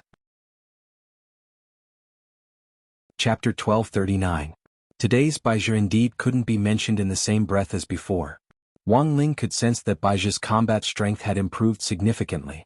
But the only thing that hadn't changed was his excessive self-confidence. Excessive self-confidence was conceit. This was also why Wang Ying had taken a liking to Baizha at first, but hadn't put him in an important position. Baizha was certainly strong, but conceited could easily cause trouble. So the question now was, how strong on earth was Baizha? After Book of Sage Immortal examined him, it gave a definite answer. My lord, he seems to have already become a hollow spirit. Had he really been invaded by the void? Wang Ling wasn't surprised by this result, because he was well aware of President Bai's hatred for him. In order to defeat him, President Bai would rather not be human and become a so-called higher-level creature. Wang Ling could feel this hatred even from across space. Do you have a specific estimate of his combat strength? Wang Ling asked Book of Sage Immortal. It's not easy to calculate because my current understanding of void creatures is still limited. But the first thing Baizha did after becoming a hollow spirit was to absorb Devil Gut Fungus Lord. This is a creature that has been enlightened by my lord. So right now he might be stronger than Wang Zhen at his peak. Above Venerated Immortal was Tao Master. In other words, this person's current strength was indeed immeasurable. Back when Wang Zhen had come down from Ninefold Star to seek an explanation from him, Wang Ling actually wasn't afraid. With one glance, he could tell that Wang Zhen could probably withstand 5 slaps from Wang Ling at his peak. By punishing Wang Zhen, the Heavenly Tao Governing Committee had actually saved his life. Otherwise, Wang Zhen's soul would have long been destroyed by these 5 slaps. President Bai, who was now called Su Bai, was now stronger than Wang Zhen, which instantly piqued Wang Ling's interest. Was the 10 dragon subduing slaps, which had been sealed for so many years, about to be unsealed? Elsewhere, the initial test results for the red decoction were out. Immortal Toya had never seen a substance in the decoction before. But after comparing the medicinal properties, Immortal Toya was able to find a spirit plant with a similar effect from the existing stock of medicinal herbs on Earth, but it was far less effective than the red decoction. In the Great Hall of True Venerates, Immortal Toya took out a round azure magic ball. By touching the magic orb, he could project the images in his mind into the void. First of all, we can confirm that the spirit plant used to brew the red soup does not exist on Earth. Let's call them void plants for now. Immortal Toya said, after a reliable comparison, the medicinal properties of this void plant are similar to those of returning grass on Earth. Returning grass? Hearing this, Sunny Yuan nodded slightly. He was in the production of medicinal pills, so he was naturally very sensitive to the names of some spirit plants. The returning grass was a rare and endangered spiritual plant. It was also the main ingredient used to make the resurrection pill. It could draw back a person's soul at a critical moment and save a person's life.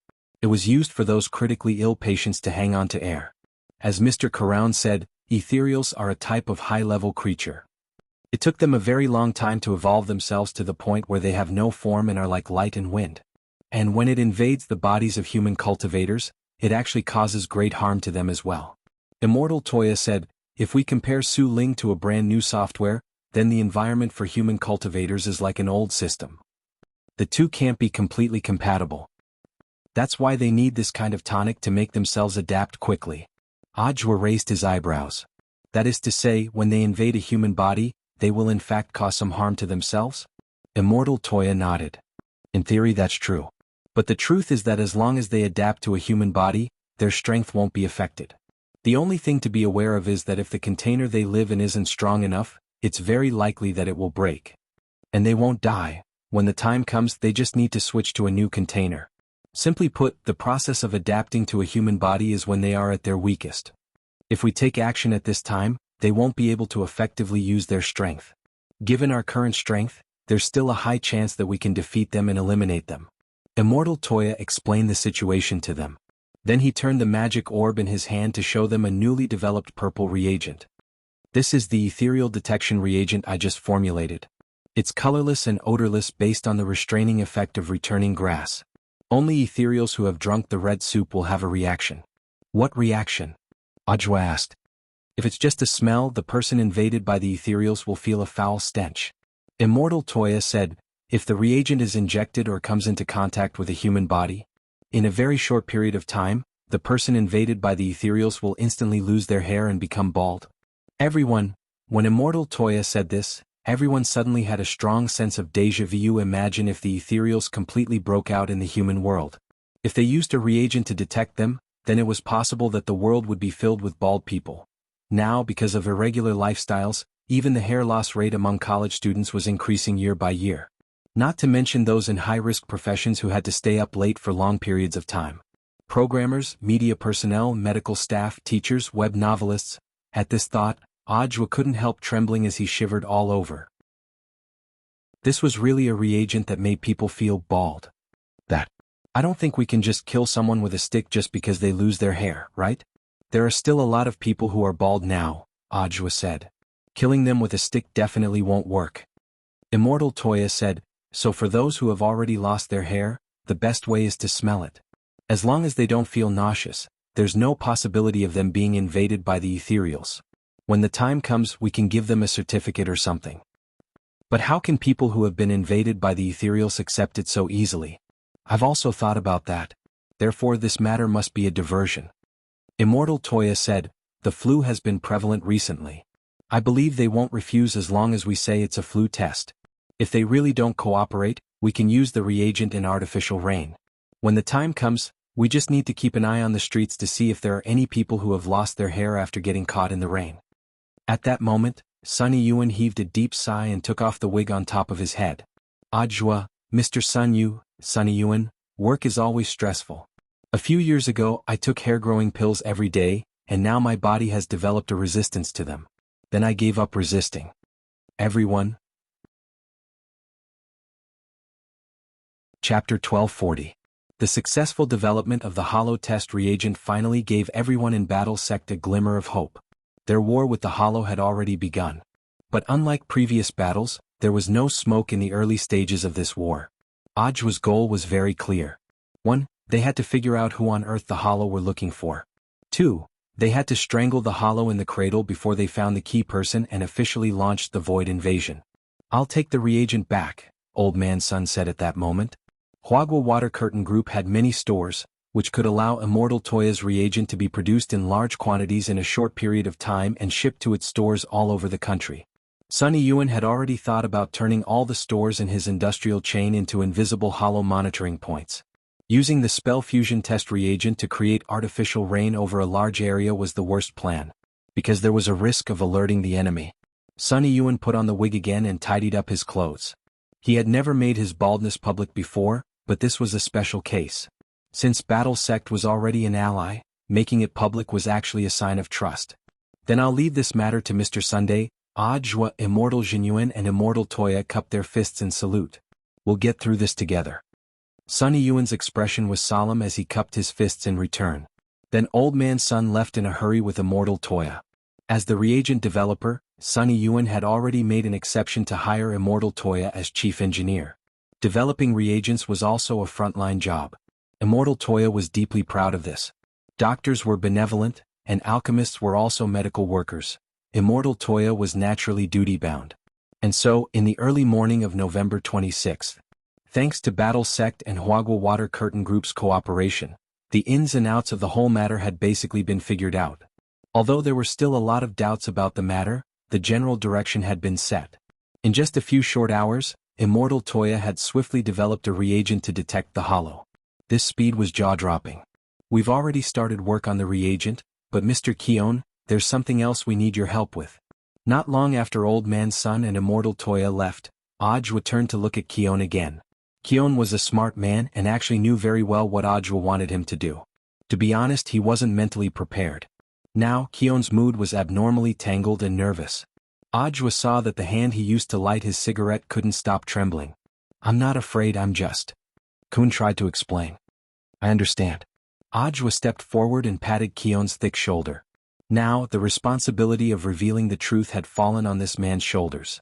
After finishing the cigarette, Kun pressed the cigarette butt into the ashtray at the side.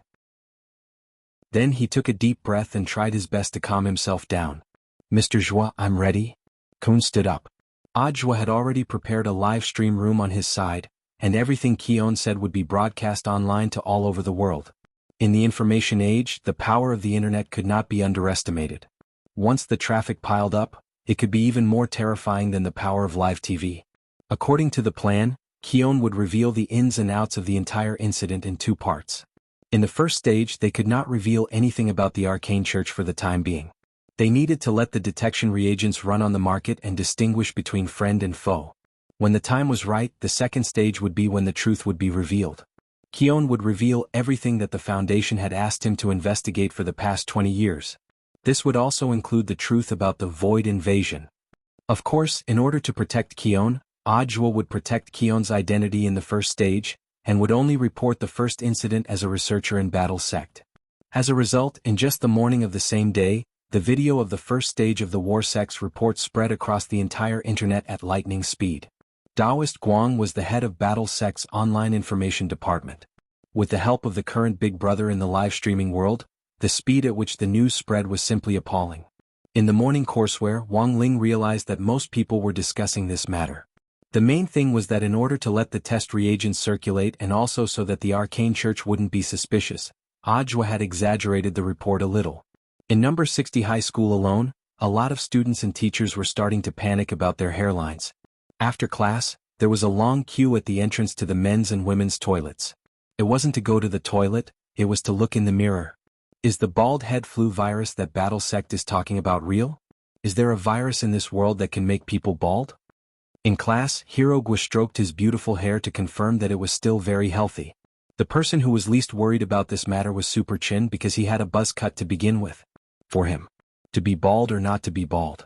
Actually, there wasn't much of a difference. F***K. I saw some people online say that they're already bald. They lost a lot of hair in one night and they suspect that they might have this bald head virus. At that moment, someone cried out in alarm as he scrolled through his phone. Where? Let me see?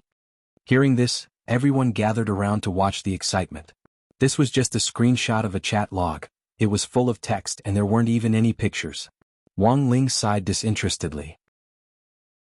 Now that the bald head virus was a hot search topic, there would always be people who liked to take advantage of this opportunity to freeload.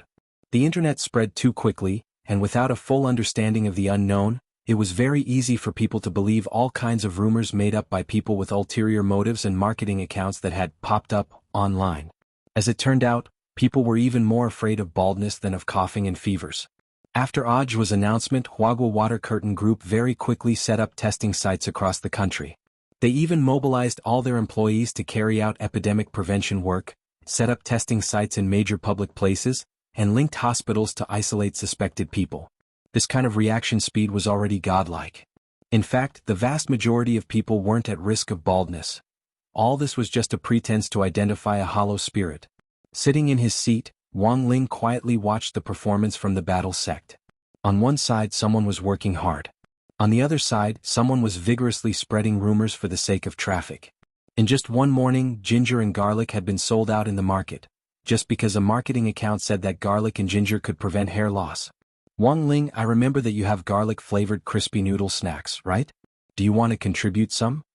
At that moment, someone turned to look at Wang Ling and asked. Wang Ling's heart was on the verge of collapse. This person, what the hell was he thinking? Chapter 1241. Ajwa's move could be described as catching everyone off guard and catching them off guard. Apart from Battle Sect and Huagua Water Curtain Group, the other two forces who had been fighting over Koloan earlier were also in a daze. Bald head virus, what is this? In the ancient castle, Su Bai vaguely felt that something was wrong, but he couldn't put his finger on it. He asked the Lord of Void for advice, and the Lord's answer was, they could use this matter as a cover to speed up their invasion of the Void. They could let more ethereals join the operation to find the people they wanted to find. For the first time, Su Bai, who used to be a human, had some doubts about the Lord of Void, but he didn't dare disobey him. It was the Lord of Void who had given him everything. Since he could give it to him if he was unhappy, he wouldn't take it back. At that moment, Subai realized for the first time that ethereals had a disadvantage as advanced creatures. They were used to living a carefree life in the world of the void, and had never experienced the deceit, lies, and mutual deception of the human world. To put it bluntly, this group of ethereals, including the Lord of Void, were a bunch of honest people, through and through. Now, Subai could only pray that things would go according to plan, and that this so-called bald head virus storm wouldn't turn out to be some kind of trick. In the short span of one morning, the bald head virus storm swept the world and became a hot topic among the people. How to guard against this terrifying influenza virus instantly became the focus of all cultivators' discussion. Some experts said that washing hands and wearing masks weren't enough, because this bald head virus could also be transmitted through contact. For example, if someone who was already infected with the bald head virus stroked their head, it could also cause hair loss. Wang Ling knew that this was, of course, unreliable nonsense. But the problem was that there really were people who believed this unreliable information. Take number 60 High School as an example. That afternoon, an epidemic prevention team formed by the cultivation police and the local health department came to number 60 High School and took away several bald-headed teachers for investigation. Old Antique explained again and again to the epidemic prevention personnel in thick protective clothing, "Brother, I'm really not sick. I don't have much hair to begin with." In that short moment, Old Antique even had the urge to revert to his gorgeous itinerant true form. In his gorgeous itinerant form, he had long, elegant, waist-length hair. The feeling of being misunderstood was really unbearable. However, the epidemic prevention personnel did not listen to the explanation at all. The order they received was that they would rather kill everything by mistake than let a single one go. "Teacher, please cooperate with me first. We will bring you to the testing point later. If there are no problems, you can leave on the same day. Now please cooperate with the van." The attitude of the epidemic prevention personnel was very firm. Old Antique had no choice but to cooperate. The trunk of the minivan had already been treated to expand the space.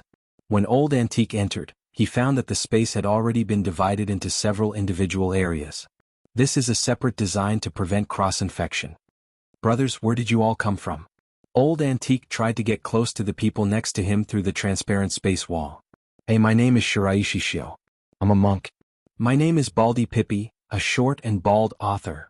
As suspected cases from all over the country were taken away for testing, the epidemic prevention work was carried out in an orderly manner. Things weren't over after Old Antique was taken away. Just before school was over, everyone was told to stay in school for a school-wide screening. Every student, teacher and staff member had to be examined. No one could escape. The method of examination was also very simple. It was to spray test reagents on the top of one's head. As long as there was no large-scale hair loss, it was proof that one wasn't infected with the virus, and one could directly receive a free mask before going home. To prevent cross-infection, the tests were carried out according to class. Everyone whose number was called would gather at the entrance of the stadium, where a temporary testing point had already been set up. When it was number 60 High's turn to wait, Wang Ling blinked as he stared at Class 2, which Fang Xing was in. So far, all the tests had been normal and there had been no abnormalities. As far as he knew, the number of spiritual invasions at the moment was still very limited, and it was very unlikely that someone from number 60 High would be infected. The spiritual spirits needed hosts with strong physical qualities, and generally wouldn't target students who were only at the foundation establishment stage. Up ahead, the teacher in charge of Class 2, Teacher Lu Ruoxu, was in the middle of an examination. This teacher Lu taught mathematics and had previously taken over Wang Ling's class. He was an expert at the peak late golden core stage, and was proficient in calculations. To be able to become the teacher in charge of an elite class proved that Teacher Lu indeed had some skill. In fact, there weren't many female teachers in the school who could show their face. Teacher Pan was one and Teacher Lu was another. "Don't you feel that the quality of Teacher Lu's teaching has been getting better and better recently?" "Don't mention it, old Pan is having a headache over this," said Hirogwa. "Remember the test 2 days ago? Our class and Class 2 took the test together, and in the end our average score was 10 points behind Class 2. "Was it during the break after the national competition?" said Super Chin. "That's right." Old Pan exploded with anger. "Even if we didn't take the test, it's still a little unreasonable for the other people's scores to be 10 points behind Class 2's average. Otherwise, with Su Xiao leading the way, the gap would have been even bigger." Hirogwa sighed and said, "And it's not just our written test scores that are bad, our class's experimental scores are also lagging behind. Using an induction cooker to refine pills and causing it to explode, what a talent. Just adjust the formula according to the ratio, add water, and it'll be over. When he said this, Hirogwa deliberately spoke very softly so that he and Super Chen could ridicule each other. Although what he said was the truth, if other students heard it, it could easily affect the unity of the class. According to Hirogwa, it seemed that teacher Lu Ruoxu had recently become enlightened in teaching and had found a new teaching method, which enabled the students in Class 2 to learn new knowledge faster. Wang Ling's class had been in the lead previously, and this sudden fall behind was naturally a huge blow to Teacher Pan.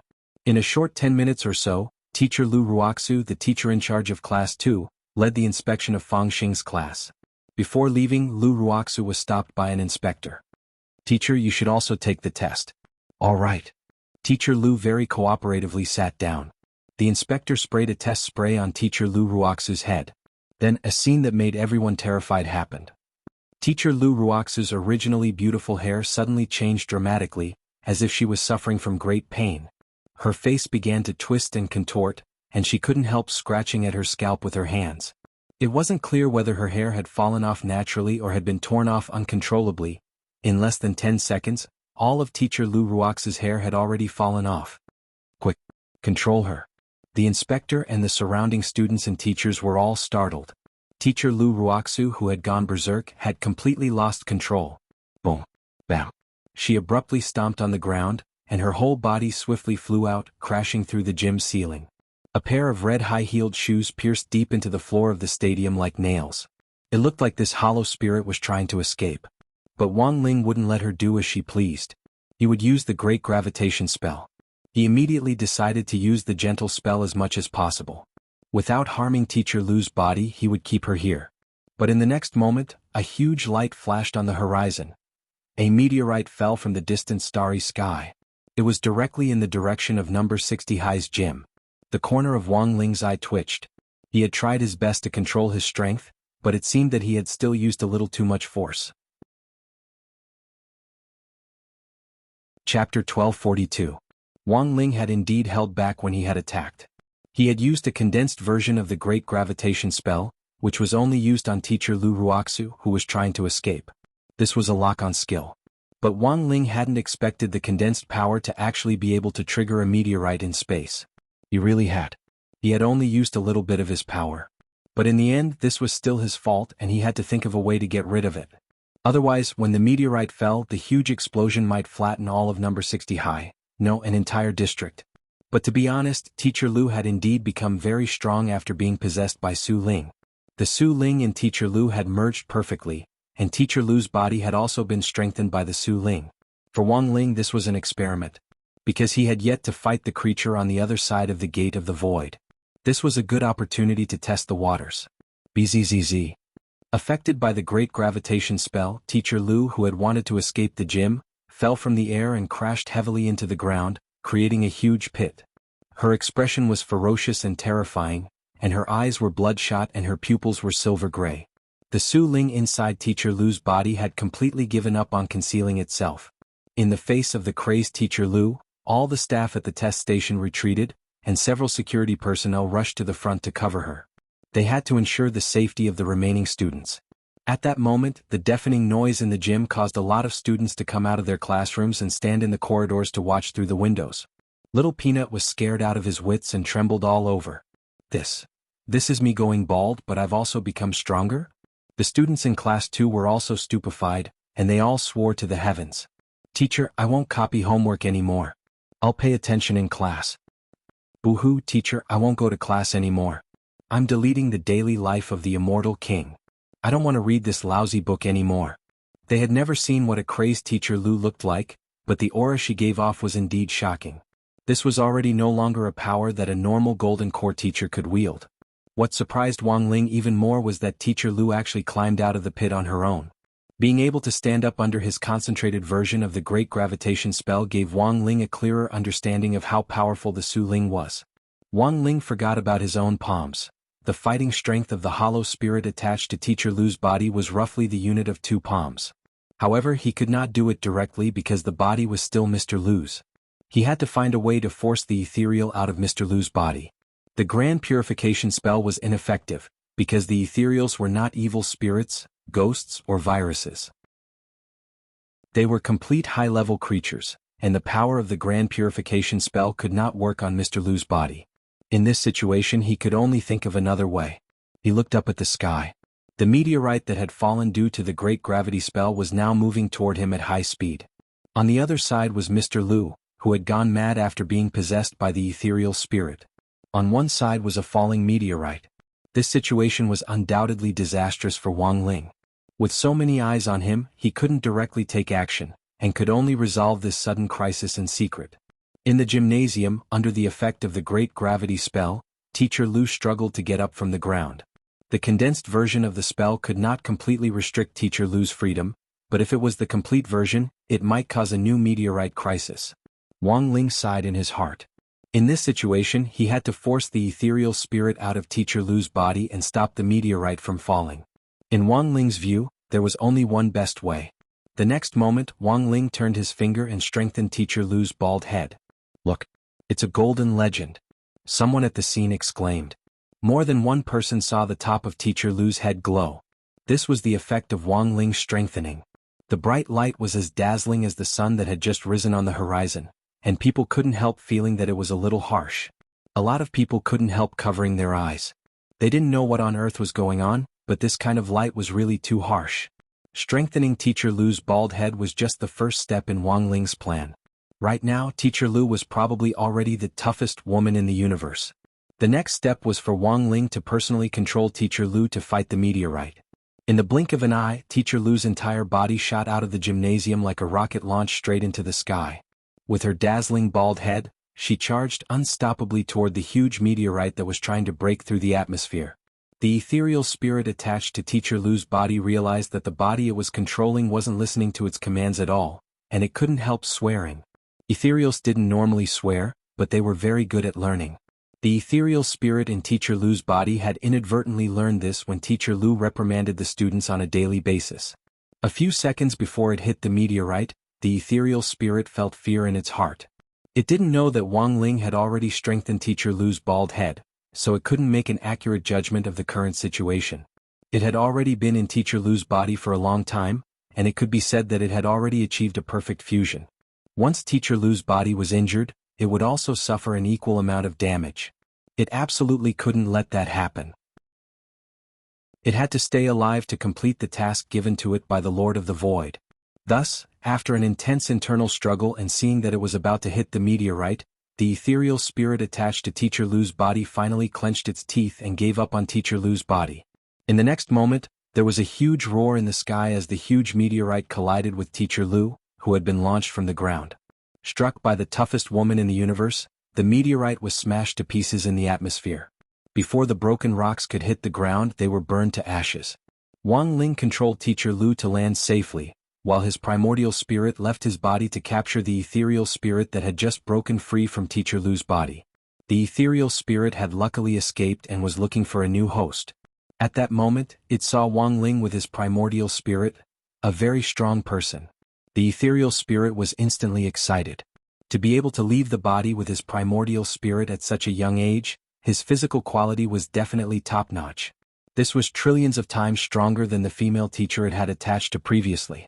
"Kid, it's your bad luck to run into me," the ethereal spirit said excitedly, and without saying a word, it directly plunged into Wang Ling's primordial spirit.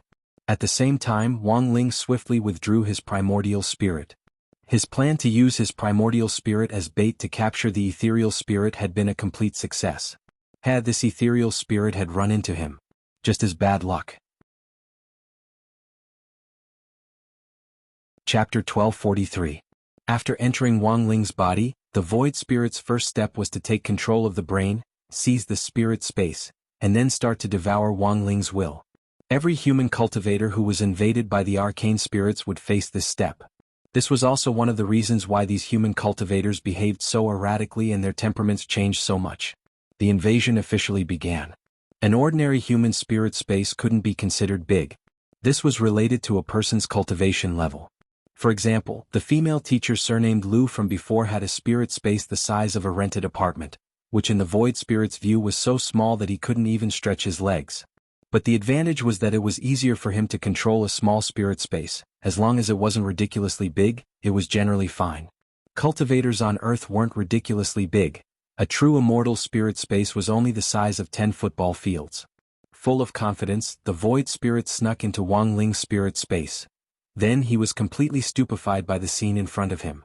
Because the spirit space he saw was a sea of stars. The sky was full of stars and countless planets orbited here. They reflected each other's beauty and radiated dazzling brilliance, and the void spirit couldn't see the end of it. This was the universe? The void spirit was instantly scared out of his wits. How could a normal human cultivator's spirit space contain the entire universe? Wasn't this even more outrageous than their great supreme lord of the void? No, he had to get out of here as soon as possible. The void spirit realized that something wasn't right. He couldn't stay in this human youngster's body any longer, and had to return to the void as soon as possible to report this matter to the Lord of the Void. No one could have expected that a planet as harmless as Earth would actually hide such a cosmic-level monster. But at that moment it was already too late. Because choosing to enter Wang Ling's body had been a mistake from the beginning. The void spirit thought that he could still escape, but the truth was that he had been locked in a human cage. Wang Ling's body was like the iron wall of a cage, firmly locking him inside. You can't escape. At that moment, a cold and indifferent voice rang out in the universe. It didn't know where it came from, but it seemed to be the voice of the universe itself, affecting the pulse of the universe, and the void spirit felt a great pressure when it spoke. A white-haired youth that was condensed from countless particles of light appeared here. You're not him. Who the hell are you? Su Ling looked at the young man in front of him nervously. Although this young man looked exactly the same as the owner of the body outside, Su Ling could still tell that they were not the same person. I am his shadow. Wang Ying opened her eyes and replied indifferently. You think you can destroy me? Su Ling ignored it. Even if you have the ability to trap me here, you may not be able to kill me. You lowly creatures. They don't know the meaning of life. Su Ling smiled. He had no physical body.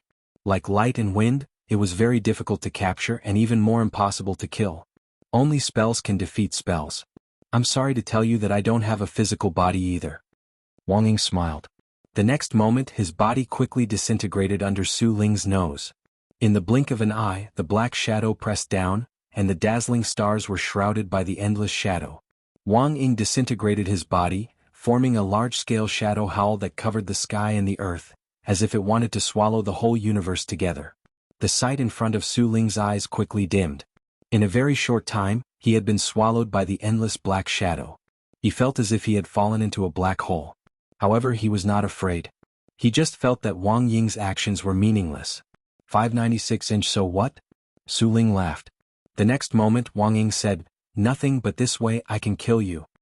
He dispelled the shadow howl and looked at Su Ling, who had been coated by his black shadow. Su Ling did not have a physical body, but at this moment after being coated by Wang Ying, everything was different. The high-level life form that they were proud of was painted with the black shadow at this moment.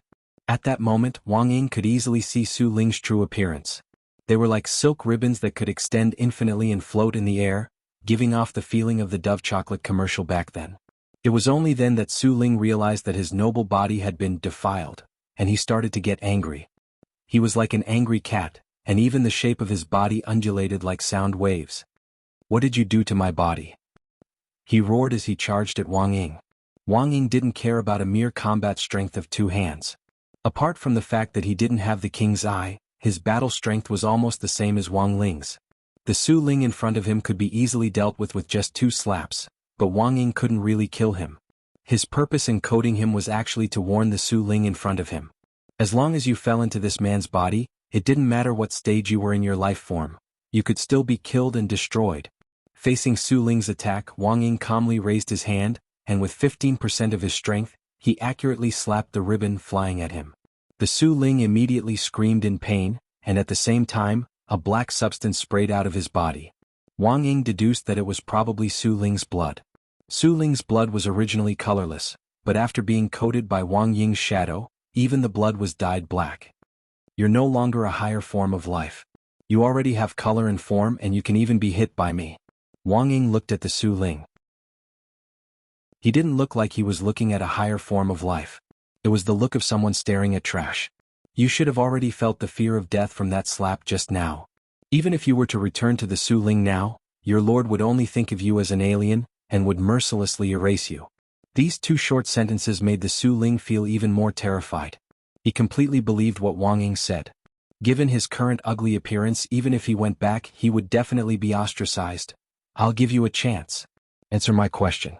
After that, I'll remove the coating on your body and let you go, Wang Ying said to the Su Ling. This Su Ling was already at his wit's end. What do you want to ask, Wang Ying? What on earth are you looking for when you invaded Earth? The Su Ling fell silent. He was wondering what kind of question it was. Sooner or later, this matter would have to come out in the open. As long as it didn't involve the Lord of the Void, he could answer it. We're looking for the key to the Void Gate. Only the great Son of the Void is qualified to be this key, the Su Ling said. Can't you open the gate? Why do you need a key? Wang Ying was puzzled. The Su Ling, we agreed that you would only ask one question. Sorry, it's my fault. Wang Ying apologized. The next moment he raised his hand. Then you can go die. After saying that, Wang Ying's palm struck out, 200% power. The huge palm force shook the universe. Chapter 1244. You're pretty ruthless. Wang Ling's voice reverberated in the spiritual space, which was as vast as the universe. I won't allow anyone to defile this place. Wang Ying's voice was cold. He turned around and his whole body turned into a black shadow, once again merging with Wang Ling's spiritual space. He was decisive in killing. Wang Ling admitted that he was far inferior to Wang Ying in terms of character. Although Wang Ying was his shadow, his personality was very different from his. Wang Ling named the slap Wang Ying had used on the void spirit just now, "No one recognizes me." He felt that this was very much in line with Wang Ying's personality. If it had been Wang Ling, he probably wouldn't have killed this void spirit. Because Wang Ling wouldn't care about a small bug, the blockade of the spiritual space actually gave Wang Ling a very good opportunity to play with this bug he had just caught. But unfortunately, the situation was urgent, and Wang Ling didn't have much time. Although Wang Ying had killed this void spirit, at least Wang Ling had learned why they wanted to invade Earth. To find the key. Wang Ling rubbed his chin as he carefully pondered what this void spirit had said. No one had ever truly opened the void gate, and since ancient times, anyone who crossed it would undoubtedly die. Master Li Shaokai and Li Huanran had even paid the price with their lives. If he put the whole incident together, Wang Ling felt that there might be a possibility. That was, the void spirits might have long had designs on Earth, but unfortunately they couldn't open the void gate themselves. Back then, Master Li Shaokai had broken the void gate by force and inadvertently opened a crack, which in fact was a signal for the void spirits to invade. Some of them had come out of the crack. Unfortunately, it was far from enough to achieve their goal of invading Earth with just a small portion of the arcane church. Therefore, the void spirits had to find the so-called Son of the Void, and use him as the key to completely open the void gate. This was just Wang Ling's conjecture. But generally speaking, Wang Ling thought it was reasonable. He typed this conjecture into text and sent it to Audiobook. He would leave the rest to him to handle. This hollow spirit had called itself a high-level creature, but in the end Wang Ying had destroyed it with 2 slaps. Wang Ling felt that the ruler behind this hollow spirit might not be that strong. Teacher Lu's incident caused a lot of chaos in number 60 high. Fortunately, apart from Teacher Lu, no one else in number 60 high who had been invaded by my Su Ling had been found. When Headmaster Chen arrived, Teacher Lu was already under the control of the epidemic prevention personnel. He wanted to go up and check on Teacher Lu's condition, but he was stopped by an epidemic prevention worker. Headmaster Chen, it's best if you don't look. You don't have much hair to begin with. If it gets stained, it'll be terrible. Why did he suddenly go berserk? Headmaster Chen couldn't understand. Other places have similar reactions, but it's not as serious as Teacher Lu's. It is said that the virus and reagents have an intensified reaction, causing a certain degree of stimulation to the human body. It depends on each person's degree of acceptance, the staff said. How many cases have been diagnosed? Headmaster Chen asked with concern. The anti-epidemic worker replied telepathically, currently there are more than 1,200 confirmed cases in Songhai City, and 3,678 suspected cases. Fortunately, it doesn't seem to be as serious in other places. It's only in our city. Wang Ling had intercepted this telepathic spell. On the way back to class, Wang Ling had a new idea. Judging from the report from the epidemic prevention personnel just now, the number of ethereal invaders on Earth was still very limited, and the vast majority of them were gathered in Songhai City. Then, did this mean that the ethereal side had already locked onto the approximate location of the Son of the Void? This legendary Son of the Void. Perhaps he was within Songhai City. As expected of Shifu. Ajua very quickly received Wang Ling's message. He praised Wang Ling for the clarity of his deduction, but it still needed evidence to support it. Those who had been detected had already been quarantined at the first possible moment. The incident with Teacher Lu served as a great warning to Ajua. Immortal Jinyuan and Crispy Noodles Dao Monarch had worked together to draw up a sealing talisman. The moment someone was detected, they would immediately seal them. Then they would be directly sent into a space isolation cage that they had set up, directly preventing the ethereal from trying to jump out of their bodies to find a new host. The situation seemed to be under control. But Ajua was well aware that this battle had in fact only just begun. If they couldn't find the Son of the Void first, and the ethereal found him first, then once the Void Gate opened, it would be a huge disaster for the entire Earth. Although they had already found more than 1,200 cases, this definitely wasn't all of them. They were very good learners, and after the first wave of trouble, they would definitely be on guard and wouldn't be so easily deceived again. Do you have anything to say about the Son of the Void?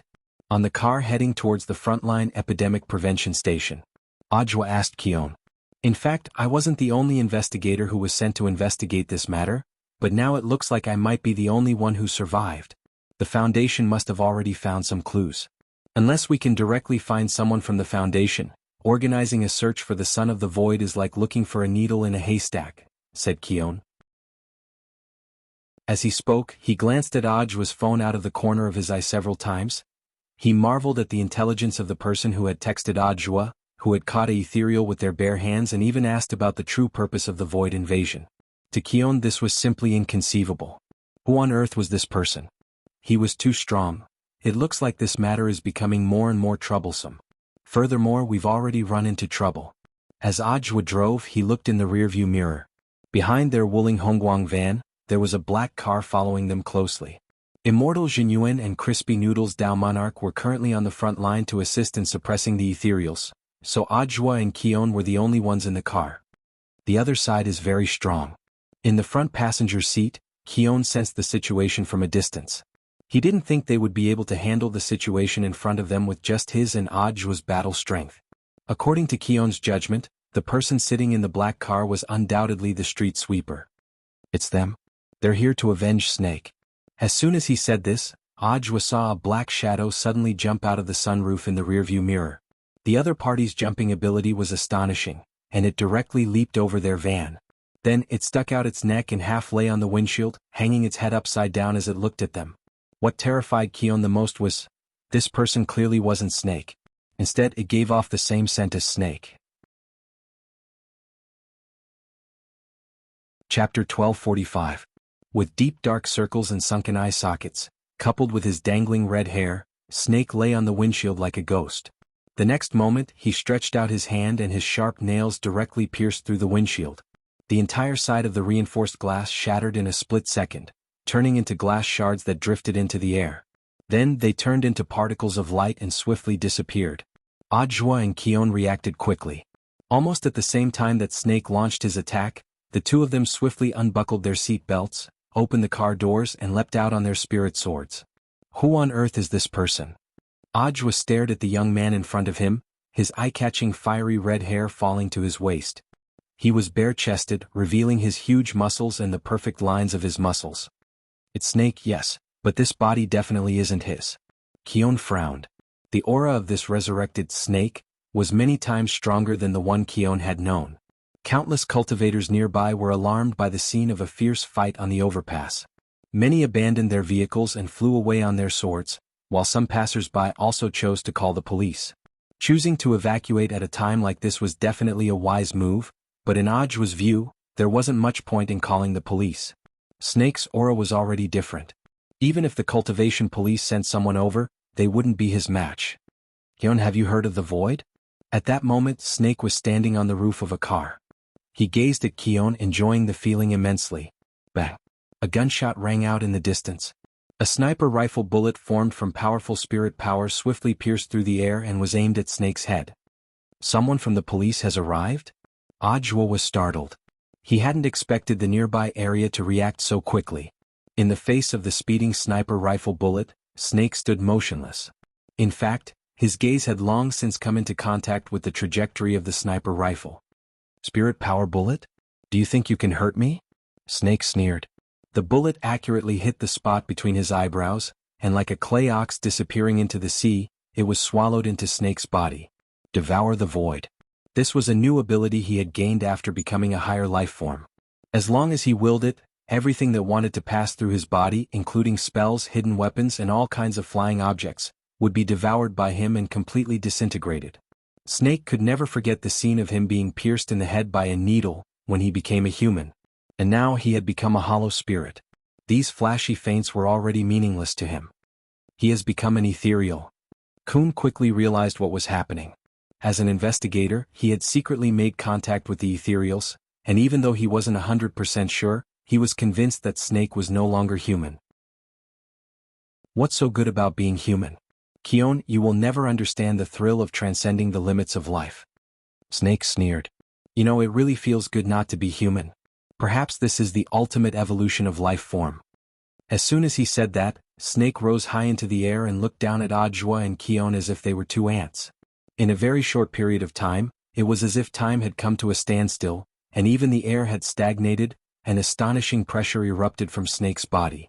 With a deafening sound, the viaduct instantly broke, and one car after another sank into the soil like sand in a mudslide. Is this the power of a hollow spirit? Both Ajwa and Kion were under tremendous pressure. If it wasn't for the long johns he was wearing, Ajwa felt that he wouldn't be able to withstand this power at all. This pressure was different from spiritual pressure, but it was even more frightening than the spiritual pressure of an earth cultivator. For a brief moment, Ajwa even felt like he was losing his mind. It's no use, a golden core cultivator.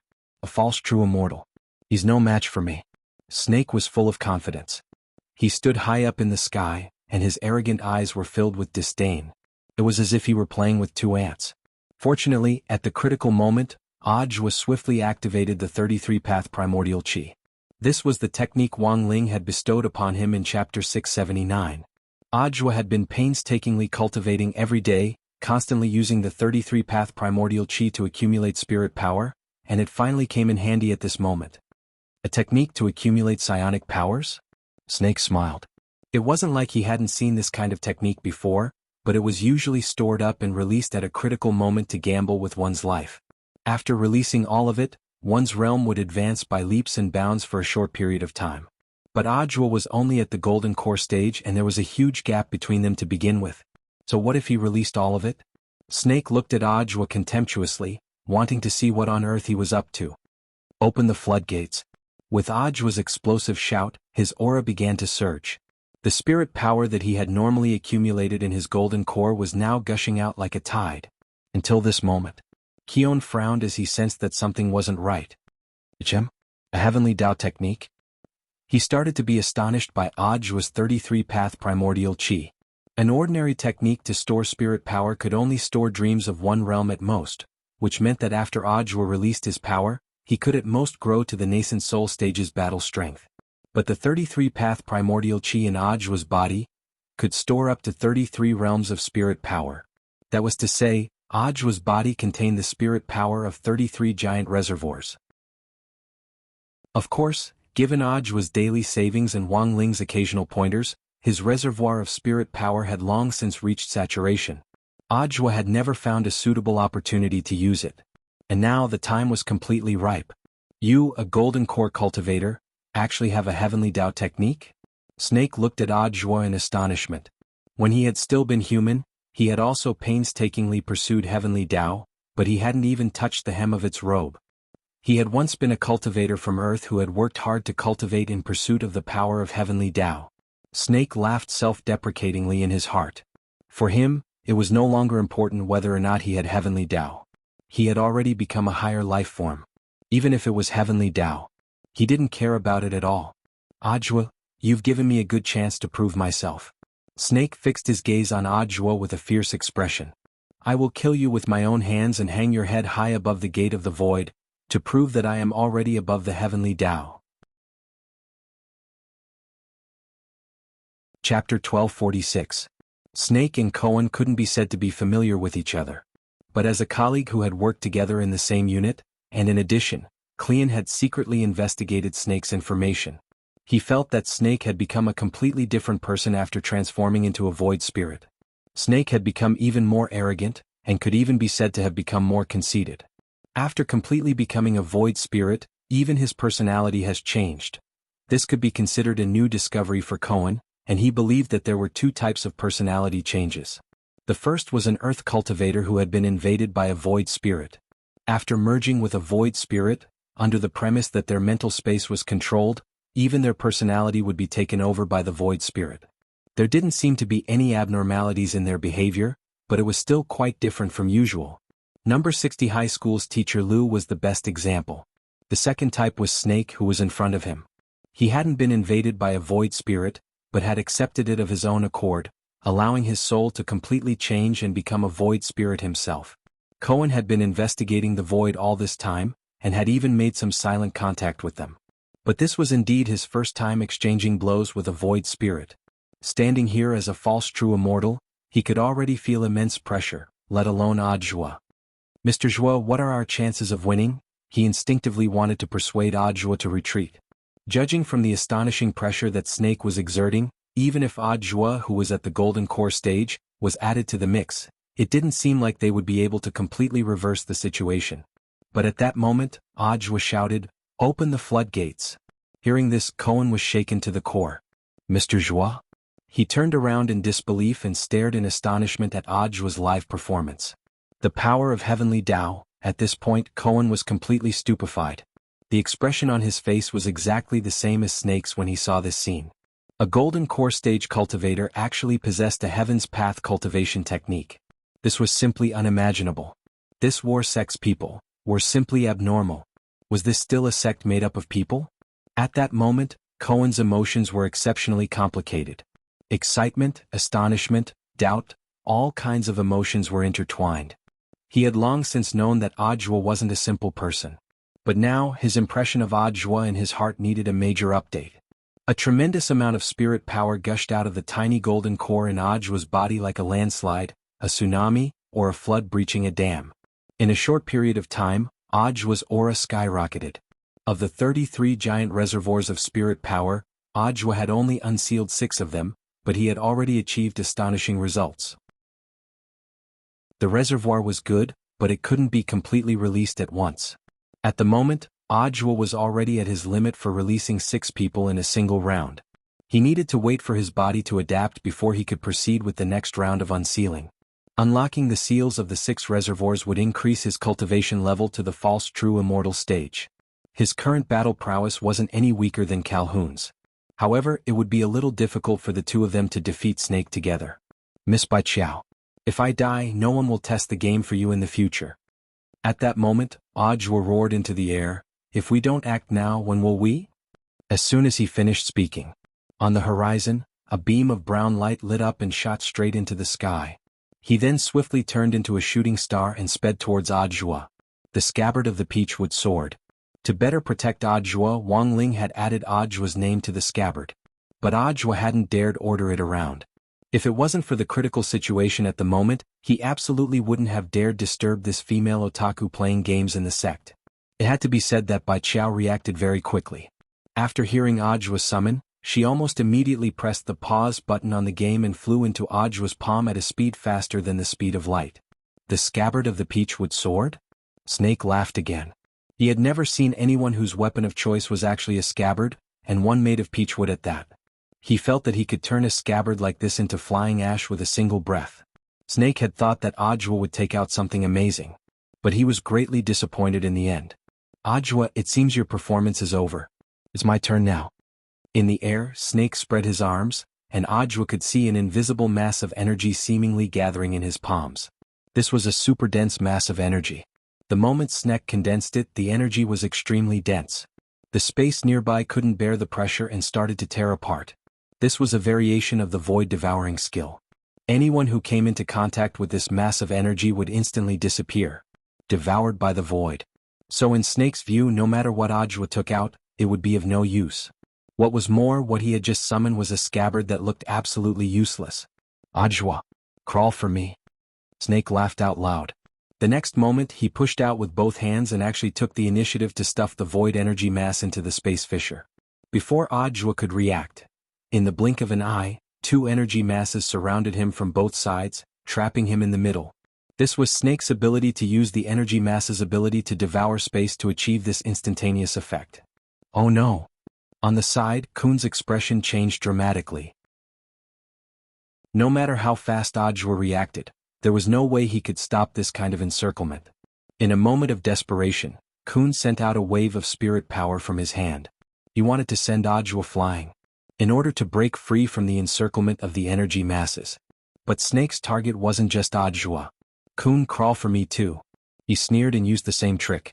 Another two balls of void energy that could devour everything locked onto Kleon's position. In Snake's view, this was already a sure win. His mission was actually to kill Khun. Ajwa was just a buy one get one free bonus. He was an important figure in Battle Sect. By killing Ajwa, he could prove that he was above the heavenly Tao. And in doing so he could challenge the entire Battle Sect. He could wipe away the humiliation of being stabbed to death by a flying needle in front of Battle Sect's mountain gate. But in the next moment something unexpected happened. Just as the two void energy masses were about to collide, Ajwa and Khun's positions suddenly shifted backward, and in the blink of an eye, shifted several coordinates. When the void energy masses collided, there was a loud explosion and two huge wormholes appeared. Ajwa heaved a slight sigh of relief. At long last he had dodged this calamity. Ever since he had noticed Snake's ability to devour space, Ajwa had been on high alert. So the instant Snake condensed the energy mass, at the same time, Ajwa was ready. He used Bai Qiao to cut off a section of space to achieve the effect of teleportation. Now it was time for him to counterattack. Ajwa took a deep breath. In the air he swiftly assumed the posture of throwing a javelin, and abruptly threw Bai Qiao out of his hand. This was an attack aimed directly between Snake's eyebrows. Ajwa, there's no way I'm going to fall in the same place. In the face of this attack, Snake appeared very confident and couldn't stop laughing wildly. His body had changed with this attack, and anything that got close to him would be devoured clean by the void. He even took the initiative to stick his head out to meet Bai Qiao's attack. He was going to devour the entire scabbard. Then, in the next moment, there was a splat. There was a sound. Bai Qiao turned into a stream of brown light and pierced Snake's head again. Chapter 1247.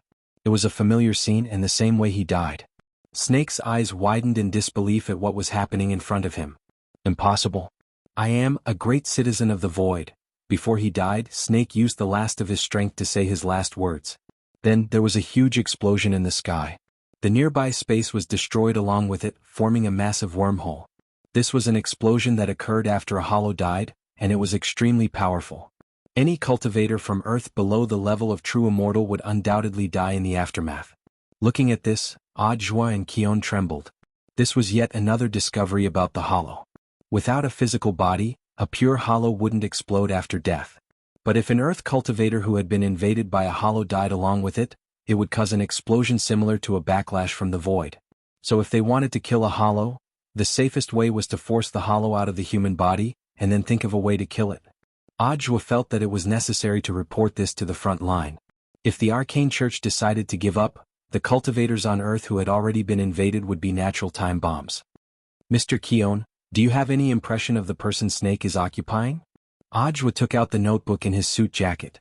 Using the impression projection spell, he projected Snake's changed appearance onto the notebook. Ajwa was already very familiar with this impression projection spell. A person with a rich imagination could even use this technique to create a comic, and it wouldn't be a dream at all. He could go wherever he wanted to go. I never thought Snake would actually give up his human identity and become a hollow. Qion sighed endlessly. Staring at Ajwa's portrait, he made a simple deduction about Snake's situation. After his first death, he must have used some method to become a hollow. Then he invaded this man's body. This man. I seem to have seen him somewhere before, but I'm not too familiar with him. Could he be someone from your foundation? I know most of my colleagues in the foundation, but I've never seen this person. Qion shook his head. Unless what? Unless he's one of the 7 great envoys behind the scenes of the foundation. One of the 7 great envoys. Ajwa mused. Indeed, the possibility of this inference could not be ruled out. Even putting aside the fact that Snake had become a phantom, Ajwa and Kion had to admit that the owner of this body that Snake had found was very strong. This could be seen from the quality of his physical body. Snake was not a random target to invade. There must be a mastermind behind all of this. At this moment, the blasted wormhole in the sky was gradually shrinking. Spatial cracks have a self-repairing mechanism, but this repair is very slow. For a wormhole like this, it would take at least a day for it to completely recover. Ajwa saw that the police officers in the nearby area had already arrived on spirit swords and were holding immortal leftovers. They needed to set up a cordon here and temporarily seal off the airspace in this area. Director Joie. A team leader of the cultivation police officers approached Ajwa and bowed respectfully in front of him. "I'm in such a disguise, you can still recognize me?" Ajwa was astonished. The main thing is that the criminal who self-destructed just now screamed very loudly. Hearing this, Ajwa smiled. "I'm already wanted by the Straits Alliance, aren't you going to arrest me?" "I wouldn't dare." The team leader shook his head. "From the beginning I felt that there was some misunderstanding or perhaps it was a setup.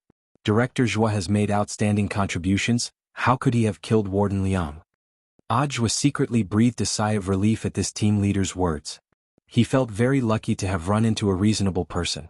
If he had run into some sort of iron blockhead, there would have been no way to clean up this matter. "I still need to go to the front line, so I'll have to trouble you to keep my matter a secret, brother." Ajwa patted this team leader on the shoulder. "Oh, that's right, brother, what's your name?" "My name is Lu Liang." The team leader with the surname Lu saluted again. Ajwa nodded and cupped his fists together with Kion. "Then I wish Captain Lu good luck." "Good luck." Captain Lu saluted back. Because his appearance had already been exposed, Ajwa changed his appearance again before he left. This time he was even uglier than Kushuan's previous appearance. As he left, the team leader called Lu Liang called out to Ajwa again. "Director Joie, we found this. We don't know if it's something that Director Joie abandoned." Lu Liang handed over the item. It was a round pearl the size of a palm that gave off a brilliant light. Ajwa sniffed it and was surprised that it actually had snake scent on it. This might be the key to why Snake was able to become a hollow spirit. Kion narrowed his eyes and spoke to Ajwa telepathically. Taking the pearl, Ajwa once again thanked this attentive Captain Lu. Then he and Kion turned into two long rainbows and disappeared into the sky. Gazing at Ajwa's disappearing figure, Lu Liang waved excitedly in farewell. He had been an Ajwa fan for a long time. Meeting his idol made him feel as if he had instantly become the happiest person in the world. "Captain Lu, the area has basically been cordoned off. Now we're going to tally the casualties. I'll handle this part." Lu Liang nodded and said. He felt that it was better to do some things himself. Many of the police officers in their area were Ajwa's fans. Who knew what kind of outrageous things these people would do to protect Ajwa? But he was different. He was a rational fan. It would be a little too fake if he completely covered up the matter. Lu Liang had already thought of a very good way to cover for Ajwa while also handling this matter seamlessly. Nowadays, even if you wanted to protect your idol, you had to be careful. Otherwise it might attract even more trouble. It should be noted that it was not uncommon for fans to act like idols on the internet. "Directors will watch me." Lu Liang looked in the direction Ajwa had left, full of confidence in himself. Elsewhere, on his way to the epidemic prevention station, Ajwa received news from BattleSec's intelligence department. The result was just as Kion had expected. "It's just as you thought." Ajwa frowned. "Who on earth is this person?" "The president of Mishio Nation's Apollo Charity Association, Apollo Deliman. And this person's true identity is the son emissary of the Foundation's 7 major ambassadors." "It's actually him." Now, Kion finally recalled the identity of this person. He sighed. "Apollo Deliman. This is a man with a strong sense of justice. The charity association he established spends a lot of money every year to help people in distress. He's indeed like the sun, radiating his own light and heat." In Kion's opinion, Deliman was a very low-key person who contributed silently but rarely appeared in the news. Thus, Kion had always been very vague about Deliman's face, but he was especially familiar with this name. Deliman was one of his idols. He marveled at Deliman's character. It was also Deliman who had told him. Chapter 1248. In the independent mental space of the Foundation. This time the 7 emissaries were not all present. Only 5 of them were present. The sun's emissary is dead. The fool has betrayed us, Su Bai, who was sitting in the seat of judgment, said. The former was an unshakable fact, while Su Bai had yet to find clear evidence for the latter. However, he felt that the emissary's behavior was a little strange. Therefore, to be on the safe side, he actively kicked the fool's emissary out of the group chat. Who is he? Moon was curious. No one knew each other's identity. Now that the sun's emissary was dead, the focus was not on how or why he died. Instead, they were more concerned about his true identity. That sounded a little ironic. Su Bai sneered inwardly. Humans were indeed creatures filled with curiosity and arrogance. However, it was indeed harmless to reveal his identity now. He was not in a hurry to speak. Instead, he looked in the direction of the star emissary and asked, Star, you have the ability of prophecy. Do you still not know Sun's identity? Star was silent. He or she pondered for dozens of seconds before speaking. I observed the sky at night and saw stars falling, so I knew that the sun's emissary was in danger. But I don't know his true identity. At this point, Su Bai raised an eyebrow meaningfully. He did not hide it anymore. Su Bai, the sun's emissary's true identity is Apollo Deliman. Everyone, it's him. It was the same reaction as Kun when he heard the name. In the mental space, everyone except Su Bai was more or less surprised. Moon observed a moment of silence for the emissary. She made a praying gesture. He's a good man. We all know he's a good man, Tank said. To everyone's surprise, he changed his irritable attitude from before. Instead, he spoke in an uncharacteristically gentle tone. Although I don't agree with him, everyone can see what he and his people have done. We should avenge Sun. So now we need to know who killed him. At this moment, Su Bai, who was sitting in the seat of judgment, knew that the meeting had finally reached its climax. He did not hesitate to announce the man who killed Sunday. With a light turn of the magic ball, a man's holographic projection immediately appeared in front of everyone. You all know this person, right? Su Bai's voice was calm. He and Tank had worked together to stir up the emotions of the others. It's him. Achua. Tank angrily pounded the table. In fact, he already knew the answer last night. But as an outstanding actor, Tank had dedicated his entire life's worth of acting skills. It could be said that his performance was thorough, meticulous, and incisive. The manic Tank's behavior surprised everyone. They never expected him to have such a gentle side to him.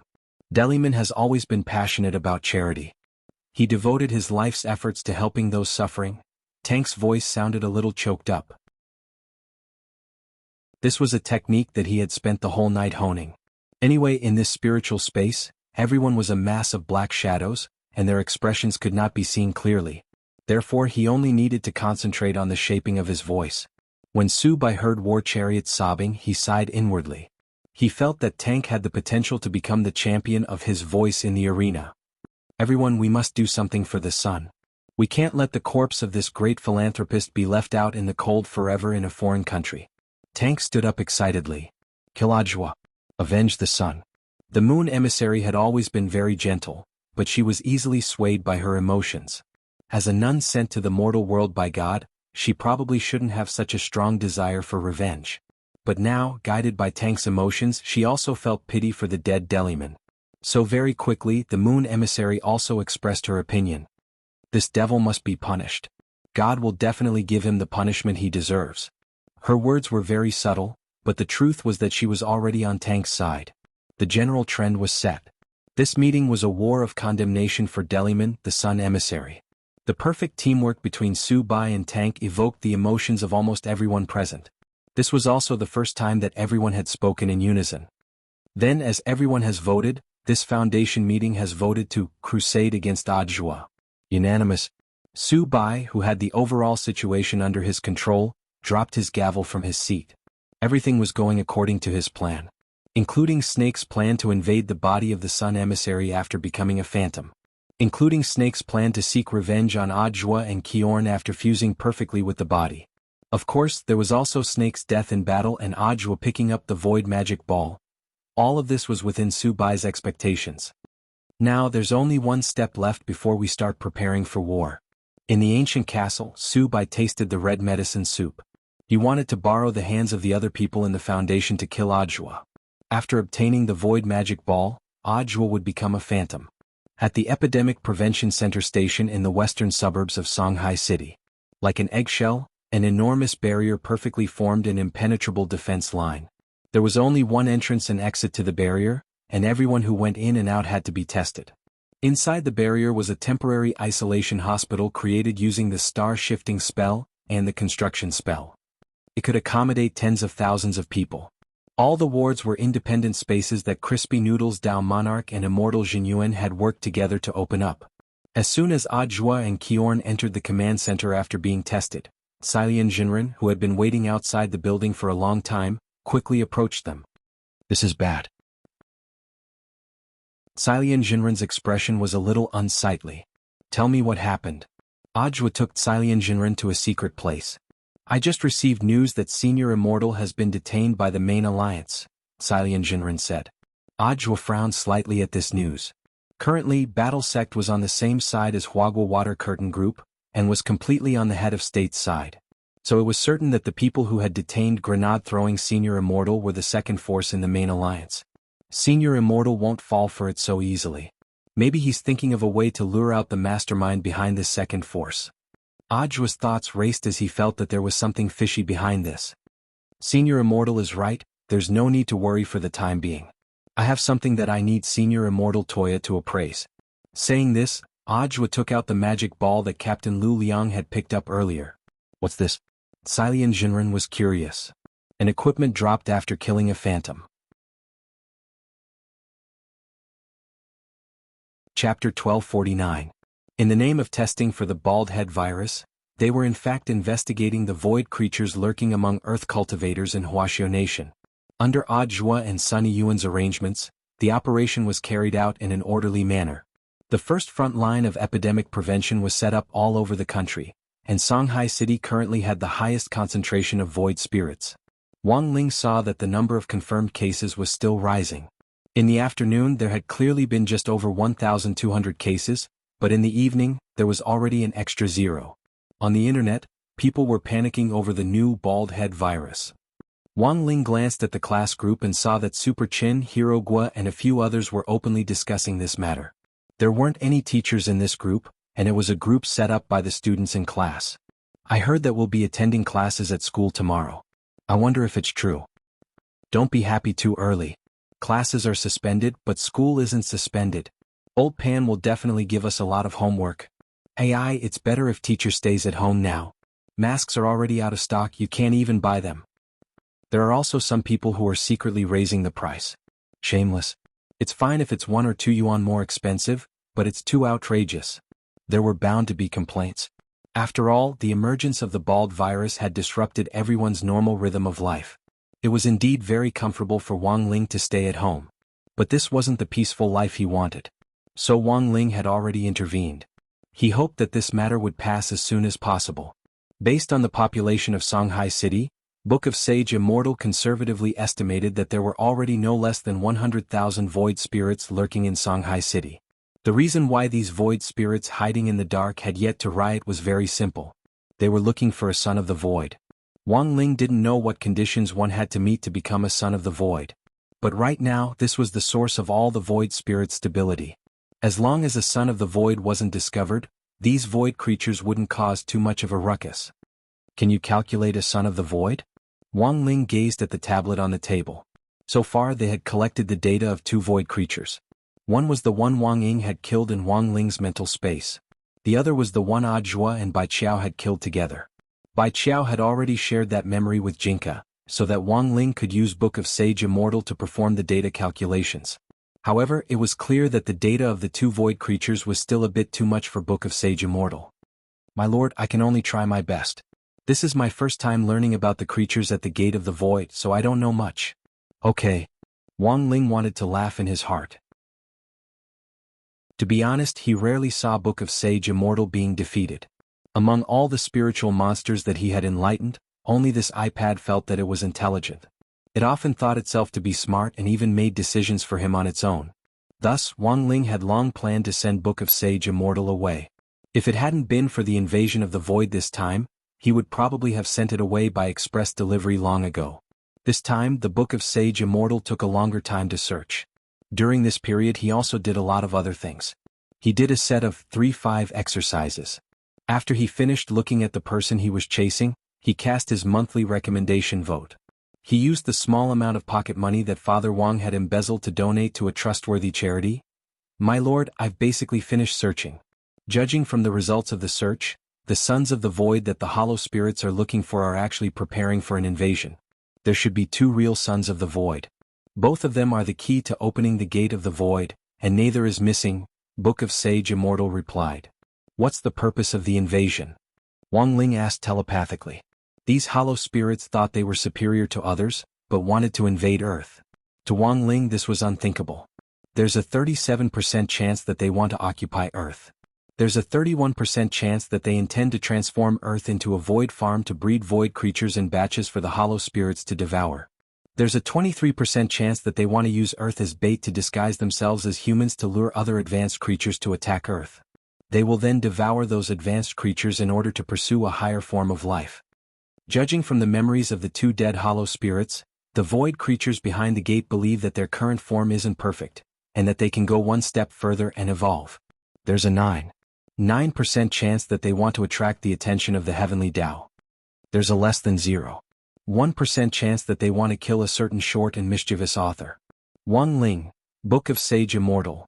But no matter what their purpose in invading is, opening the gate of the void is a crucial step that they must take. Because even the Lord of the Void doesn't have the ability to open the gate. No ability to open the gate. Lying on the ground, Loopy Toad laughed. Isn't the world behind the gate their home? Why would they dislike staying at home? Book of Sage Immortal. The world behind the gate is heaven for the hollow spirits, but after staying in heaven for too long, they'll always feel tired and want to go out in search of new stimulation. It's like the students who are stifled at home during the pandemic and look forward to the day they can start school. At home they have to abide by the rules and regulations. Although they don't have to worry about food and clothing, they have to be careful every day. At the same time they also have to be careful not to talk back to their elders. So going out is also a way for the hollow spirits to release themselves. This reason sounded a little real to Wang Ling. He felt that it was a portrayal of reality. Of course, everyone's thoughts were different. Some people might want to take a few more days off, while others wanted to return to school as soon as possible. But no matter what kind of thoughts they had, everyone's thoughts were the same. They hoped that this unexpected disaster would pass as soon as possible so that everyone could live a safe and healthy life.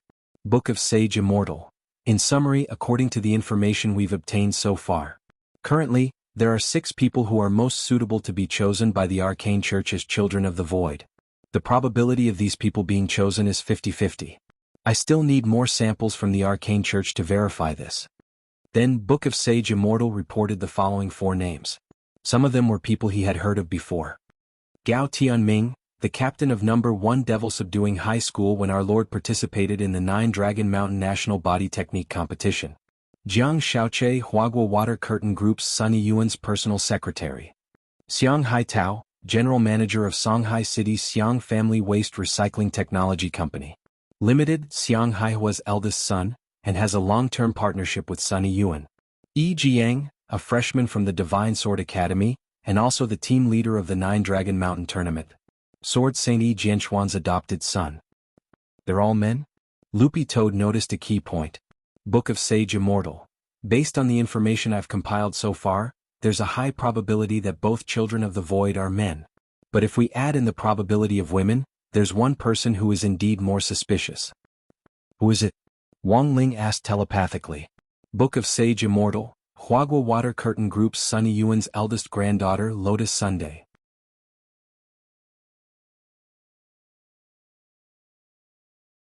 Chapter 1250. Book of Sage Immortal's words actually reminded him of something. A so-called son of the void might not necessarily be a man, and there was a certain probability that Lotus Sun was a son of the void. After the 9 Dragon Mountain National Body Technique Exchange Competition, Lotus Sun clearly hadn't been injured, but she was still heavily protected by the corporation. According to Old Antique, she would even take a break from school to recuperate for a period of time. Perhaps Old Man Sun had already sensed that there might be something wrong with her. But for now this was just Wang Ling's speculation. After all, based on the current rankings, Lotus Sun had the lowest probability of being a child of the void. Therefore, the most important thing now was to collect more ethereal samples so that the Book of Sage Immortal's calculations would be more accurate. Wang Ling already had a premonition that the envoys of the Foundation, who who had been keeping silent behind the scenes, would soon appear one after another. After entering the spiritual space the last time, he had left a wisp of divine intent on each of the Foundation's envoys. Sure enough, as Wang Ling had expected, Su Bai was already suspecting him. Therefore, in the latest meeting, the emissary of the Fool was eliminated. Their next step in their revenge was to target Audiobook. At that moment he looked at the peachwood sword next to his pillow. Although Bai Qiao was already in Audiobook's hands, Wang Ling felt that it would be safer to also send Jinka to Audiobook just in case. Sword Master. Hearing the call in Wang Ling's heart, Jinka's sword trembled slightly. Without another word, Wang Ling looked straight in Audiobook's direction. Jinka understood, and then swiftly turned into a streak of brown light and rushed out of the window. After Jinka and Bai Qiao combined, they would become Jingbai. Wang Ling had already witnessed Jingbai's fighting strength. Even the thousand-winged god could be killed with a single slash, let alone a mere ethereal. The truth was that Wang Ling had taken the initiative to give Jinka and Bai Qiao a chance to combine. The first time they fused, they had to adapt to each other so the fusion time wouldn't be too long. This needed to be polished over time. Now that this second opportunity was about to come, Wang Ling felt that Jinka and Bai Qiao's combination should last a little longer. A real man would only be able to last for 24 hours. As for Lotus Sun, Wang Ling felt that it wasn't appropriate for him to personally keep an eye on them at the moment. After all, Su Bai's ultimate target was still him. Between them there was bound to be a battle of a slap. If he went to keep an eye on Lotus Sun, Su Bai would definitely be led there. At that time, everyone in the vicinity would suffer. At that moment, Wang Ling turned his gaze to Loopy Toad. Loopy Toad got up and yawned. Got it, I'll keep an eye on it. Loopy Toad had to help. The main reason was that he felt that Wang Ling had indeed been very tired recently. His little master still had to deal with exams and homework, and he also had to worry about the people and fight against the aliens over there. It was really not easy. Elsewhere, Shanghai City's western suburbs' first epidemic prevention station command center. While Audiobook was waiting for Immortal Toya's test ball results, he also received the first list from Wang Ling. There were only 4 people on the list, because he had already sent Loopy Toad to keep an eye on Lotus Sunday. Thus, it would be better for Audiobook to be fully in charge of the remaining 4 people, and it would be better to deploy personnel to keep an eye on them. As expected of Shifu, he was actually able to determine the approximate range of the Sons of the Void so quickly. Looking at the list, Audiobook sighed in his heart. Gao Tianming Jiang Xiaoche Xiang Haitao Yi Jiang. Next to him, Kun recited the 4 names on the list with a deep frown. This Yi Jiang sounds a little familiar, as if I've heard of him somewhere before. This is the adopted son of Blade Master General Yi Jianchuan. How does Mr. Kun know him? Audiobook's words were actually a test for Keon. He had already learned from Wang Ling about the relationship between Yi Jiang and the War Throne ambassador behind the Foundation, Toy Dre. Audiobook wanted to test whether Kun knew anything about this. Kun's brow furrowed tightly. I once inadvertently saw this name on a file submitted by a colleague. That's right. I can't be wrong. I remember that Toy Dre, the old CEO of a multinational spirit sword manufacturing group, once commissioned our foundation to investigate this person called Yi Jiang. Hearing this, Audiobook was stunned. He secretly marveled at the boldness of this War Throne ambassador. He was clearly a Foundation's ambassador, but had taken the initiative to reveal his true identity and instead commissioned the Foundation to investigate his illegitimate son. What a good plan. Audiobook couldn't help laughing in his heart. The identities of the 7 ambassadors of the Foundation were all confidential. By doing this, the War Throne ambassador could in fact play a confusing card to conceal his identity. But Toy Dre had clearly miscalculated. He would never have thought that almost everything that happened on this earth couldn't escape the eyes of his Shifu Wang Ling's enlightened iPad. I'm very happy that Mr. Kun isn't hiding anything from me. So I've also decided to tell Mr. Kun something. At that moment, Audiobook looked at Kun and said, actually, this Toy Dre is the War Throne ambassador behind the Foundation. Kun was greatly alarmed by this news. The War Throne ambassador was actually Toy Dre? More than once, they had speculated that someone inside Huaxiao National Union might be secretly colluding with the Foundation. If Toy Dre was the War Throne ambassador, and there was a connection between him and Yi Jiang, and Yi Jiang himself was General Yi's adopted son. Looking at all the evidence so far, General Yi's suspicions were very high. He's a blade master, Kun found it a little hard to believe. Even as an outsider, he felt that all this was inconceivable. I know. Audiobook nodded. This was a person who had once made great contributions to Wuxia Nation. He had outstanding merits and was loyal, and there was almost no possibility that he would betray the Union. However, a large number of facts showed that General Yi was indeed very suspicious. We only follow the evidence and facts.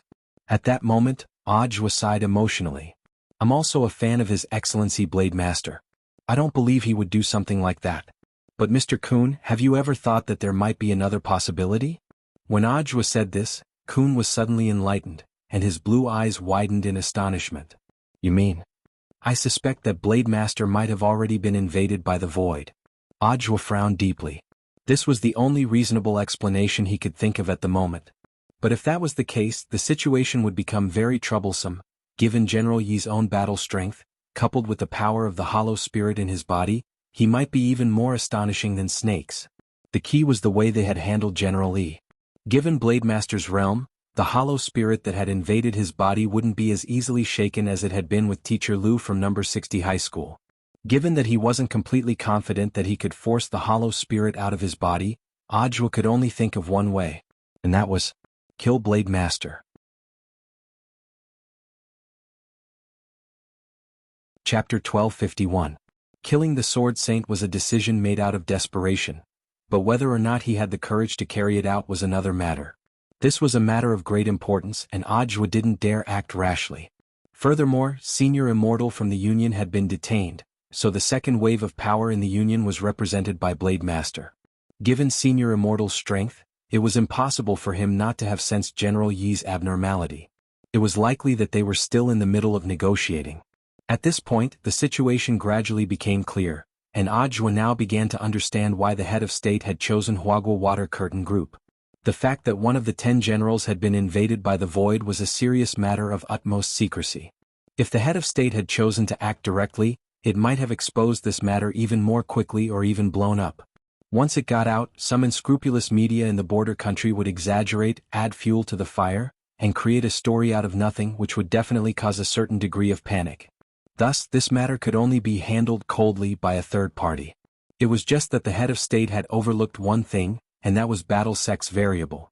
In this silent war, battle sex blade had not only directly disrupted this barbed wolf inside the Union, it had also disrupted the rhythm of the entire Foundation. But the head of state didn't stop battle sect.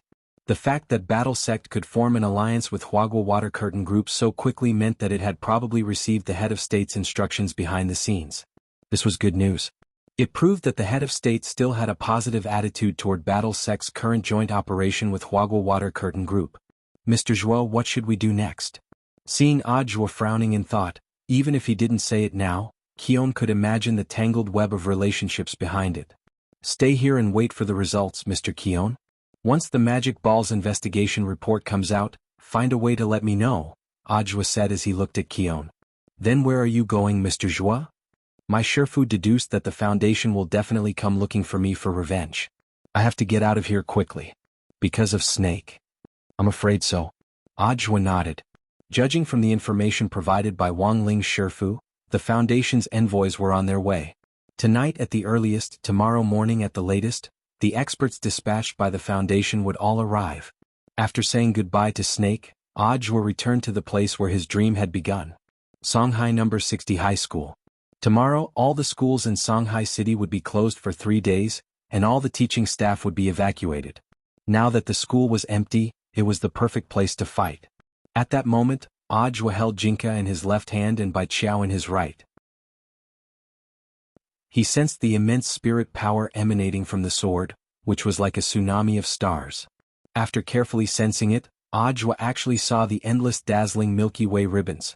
Although he had only heard Shifu Wang Ling talk about it once, after experiencing it for himself, he indeed couldn't find any words to describe this enormous power. Lady Bai Qiao, sorry to trouble you. Before stepping into the teaching building, Audrey waved his hand and Bai Qiao flew into the air. The cage of the scabbard was ready, and he would not let any of the offending enemies leave alive. Those who offend my Wuxia Nation will be punished no matter how far away they are. Then he went to the headmaster's office and sat in Headmaster Chen's seat. Who knew if Headmaster Chen, this stingy guy, had predicted that there would be a battle at number 60 high, but he had actually removed everything from his headmaster's office, not even leaving the water dispenser behind. Looking at the empty headmaster's office, Ajwa could only wait by the window. At around 10 o'clock in the evening, an unfamiliar aura stepped into number 60 high from the school gate. There was an irritable smell in this aura, and Ajwa could smell gunpowder from afar. The streetlights in the school square illuminated the figure of a man. It was a man with a snow-white beard. His posture was straight and tall, and his body was burly. He was at least 2 meters tall. Toidley. Ajwa stared at the man who had suddenly appeared in number 60 high school square. He checked the information which Book of Sage Immortal had given him on his phone, and confirmed that the man in front of him was indeed Toidley, the War-Throne emissary. At that moment, standing in the square in heavy metal armor, he looked like a Western knight. The light from the street lights reflected off his armor, and it gave off an incomparably thick, metallic glow. As expected of the War-Throne emissary. You were actually able to calculate my position. Although Ajwa had been certain from the beginning that the Foundation definitely had a way to find him, he was still a little surprised to see this War-Throne emissary appear. It was the Star Emissary who calculated your position. Toidley laughed.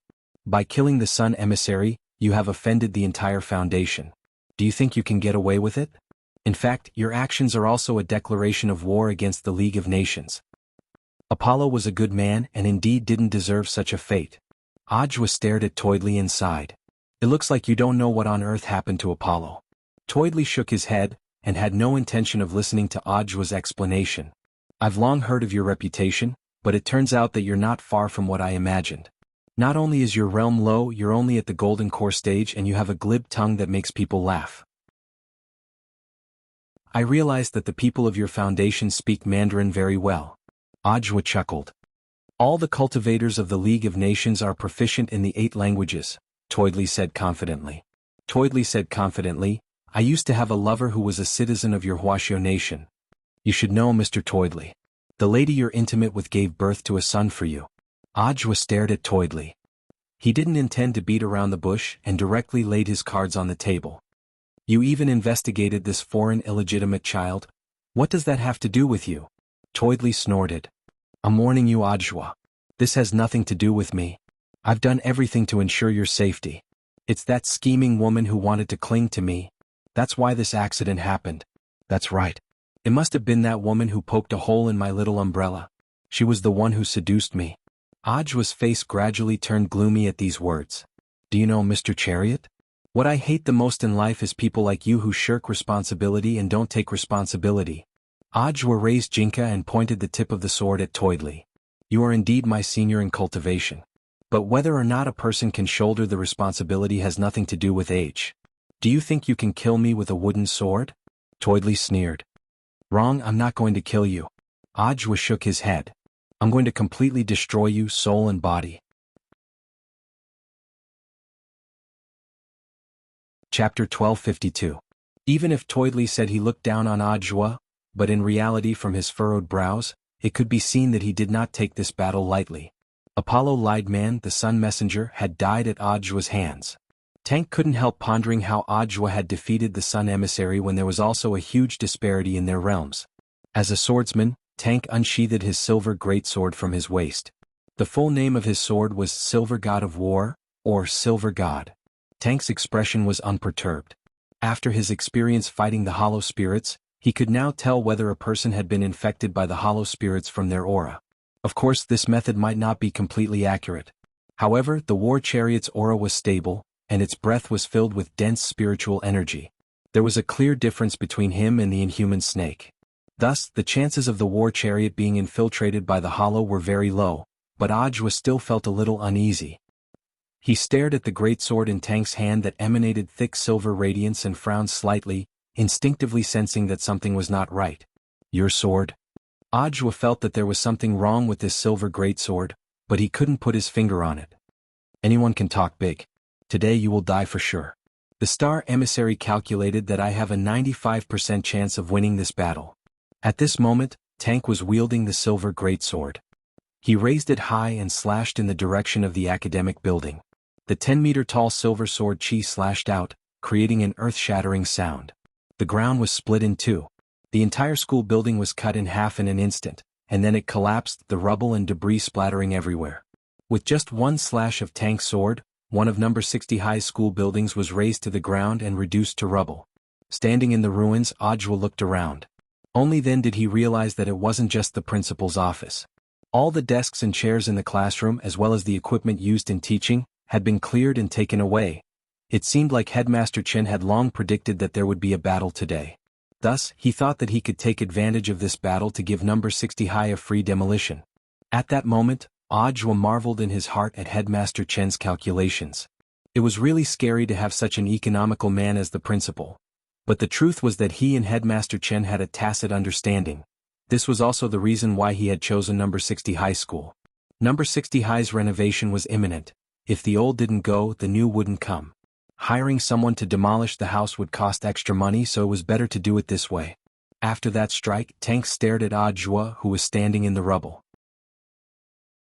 That strike just now was so powerful that it could split the land within dozens of li in two, let alone destroy a school building.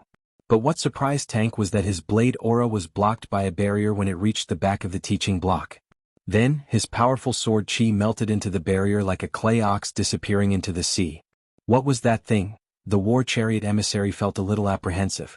After seeing the silver greatsword's astonishing destructive power, Ojwa was glad that his plan to have Senior Bai Chiao turn into a sword sheath cage to surround number 60 high school had been correct. This cage could only be entered but not exited. Moreover, it could block all the energy, preventing their battle from spreading to other places. As expected of a foundation under the alliance, any random emissary has the battle strength of a true immortal. Ojwa just smiled faintly. In all fairness, I think SBP is a very promising organization. You once established this foundation to expose the truth. But now you've deviated from your original intentions and have become an organization that buries the truth. If everyone in your organization was like Mr. Klein and had the sincerity to pursue the truth, there wouldn't be so many problems now. Hearing this, Tank was blank and didn't say anything. Indeed, he couldn't refute Ojwa's words. But in this world, people would die for wealth just as birds would die for food. Who could be completely virtuous? Now that the world is suffering from the disaster of the Void invasion, the foundation that was supposed to expose the truth has chosen to pretend to be deaf and mute. Let me ask you, Mr. Tank, do you know nothing at all? The so-called true immortal is just a name for a realm. You call yourselves immortals, but you may not have the strength of an immortal. Ojwa's words finally caused Tank's expression to change drastically. In a few words, Ojwa had already poked at Tank's sore spot. You say I'm not an immortal? I actually say I'm not an immortal. He was so angry that he was almost trembling, as if he had suffered some great humiliation. His furious gaze pierced through the silver helmet and landed directly on Ojwa's face, making him feel a little itchy. Ojwa, you're definitely going to die today. The next moment, Toydre took a deep breath. He brandished the silver greatsword and then abruptly thrust it into the ground. Tremendous spirit power fluctuations instantly spread out, and then gradually solidified in the air. It was a group of snow-white Chilans wrapped in impenetrable silver armor. Is this the sword spirit of the Een God Greatsword? Ojwa's pupils contracted slightly. This sword spirit was extraordinarily huge. At least to Ojwa's knowledge, this sword spirit's size had already exceeded the norm. From a distance, it looked like a monster that had landed on Earth from another planet. In front of this sword spirit, a human body was as tiny as an ant. There was something wrong with this sword spirit. Ojwa frowned deeply as he looked at this snow Chilan, which was hundreds of feet tall. He could even sense that the oppressive aura emanating from this sword spirit was already greater than that of Toydre himself. Very quickly, Ojwa figured out what on earth was going on. You made your sword spirit accept the void? There was no mistaking it. He could sense from this snow Chilan the same way that Snake did, that it had been invaded by a hollow spirit. At that moment, the snow Chilan had been summoned as a sword spirit, and rather than roar, it was more like wailing. Although Ojwa didn't know what method the Foundation had used to actually control a hollow spirit and a sword spirit to merge, he could hear that as a sword spirit, the snow Chilan was instinctively resisting a hollow spirit. The hollow spirit's invasion was devouring the snow Chilan's will, and it was feeling pain. Have you finally realized, Ojwa? Toydre laughed wildly. At first, I wasn't going to use this trump card, because the fusion between my sword spirit and the hollow spirit isn't perfect. It's very easy for it to go berserk. But now I've thought it through. This isn't my land, so why should I be so polite? Hearing this, Ojwa's face was expressionless. Everything was just as he had thought. Not only did the Foundation have a lot of information on the Hollow Spirit, it now looked like they even had secret experiments on them. They had actually turned around and used the Hollow Spirit to merge it with a weapon spirit, thereby multiplying the power of a magic weapon by tens of thousands of times.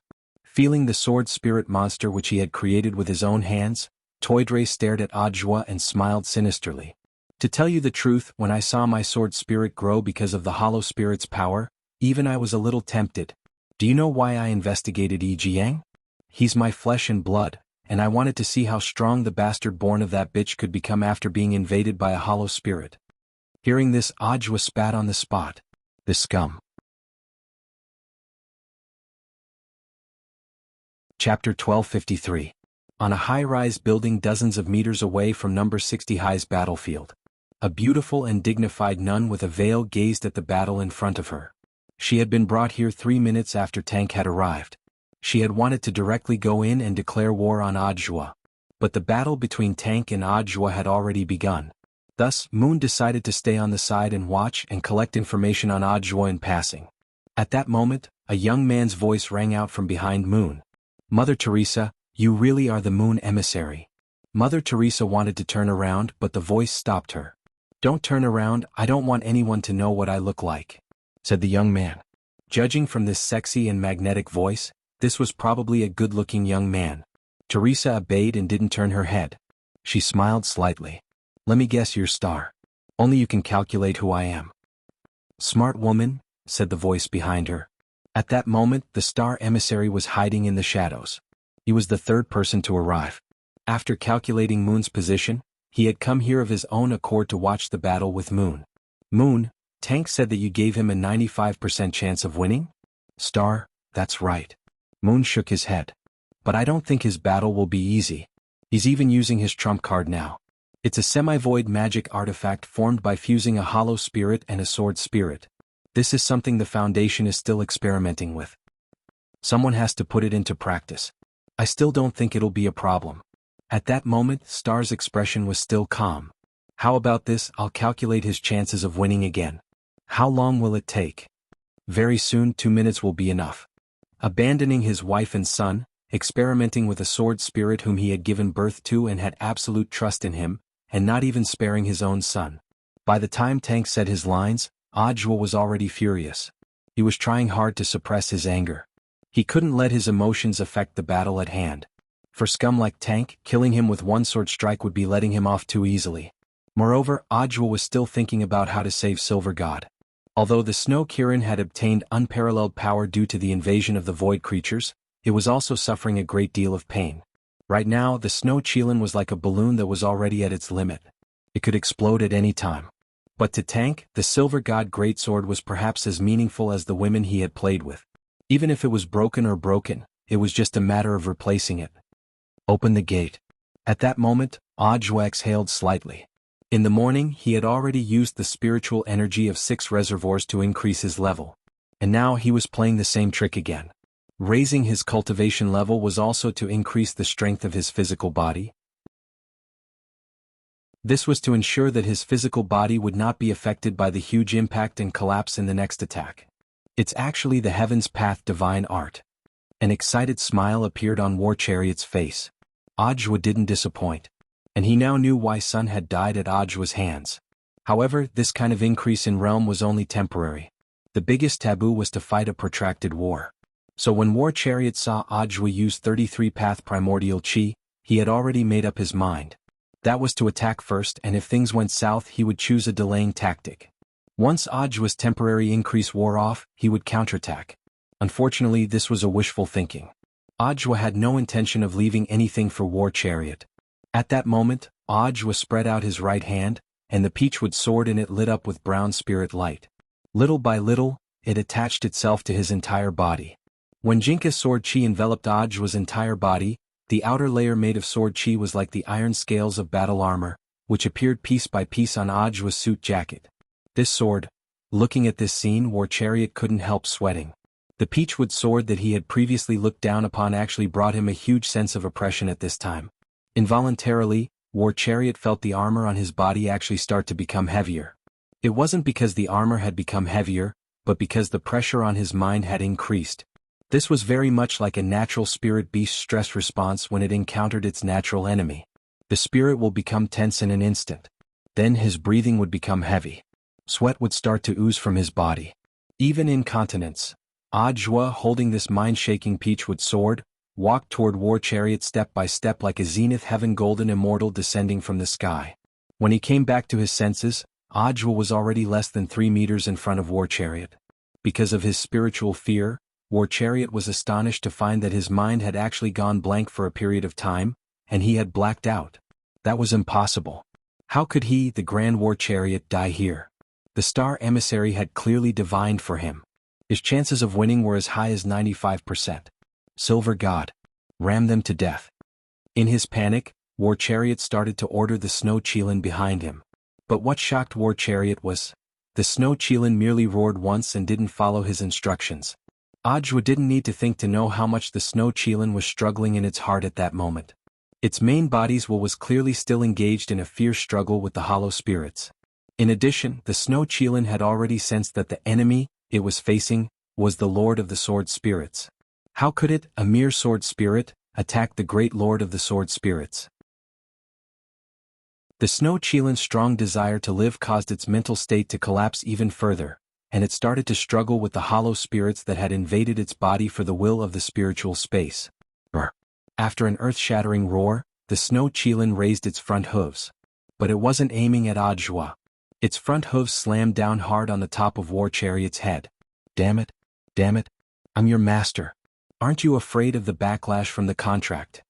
Toidley would never have dreamed that this would actually happen. He couldn't understand why his sword spirit wouldn't listen to him. Even less could he understand why the sword spirit of the Silver God Greatsword would turn around and attack him, its master. You reap what you sow. At that moment, Ajwa's lips curled up slightly. In front of the Lord of the Sword Spirits, any identity as a sword master was useless. Those so-called sword spirit contracts were just pieces of scrap paper. It's time for you to be free, Silver God. Ajwa looked at the berserk snow Qilin, raised Jinka, and gently waved it in the air.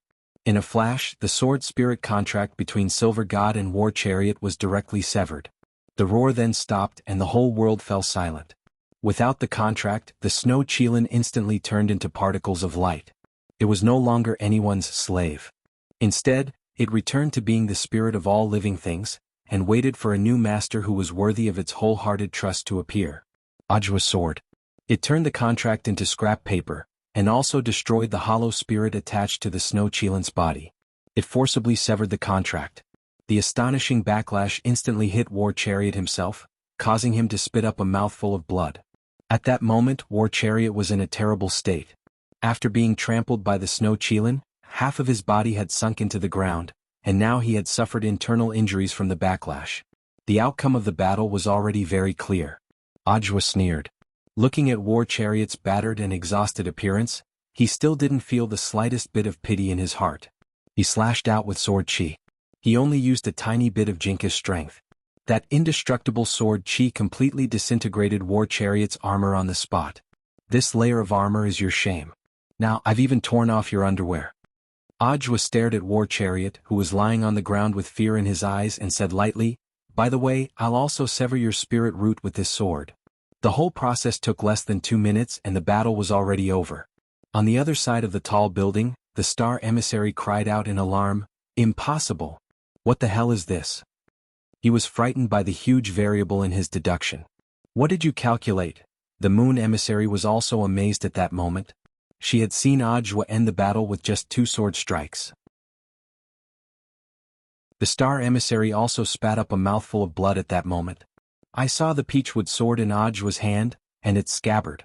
He had seen Ajwa enter number 60 high with Jinka in his left hand and the white scabbard in his right. He had just taken a peek at it. In the blink of an eye. His spirit had suffered a terrible backlash, and he had been directly blinded in one eye.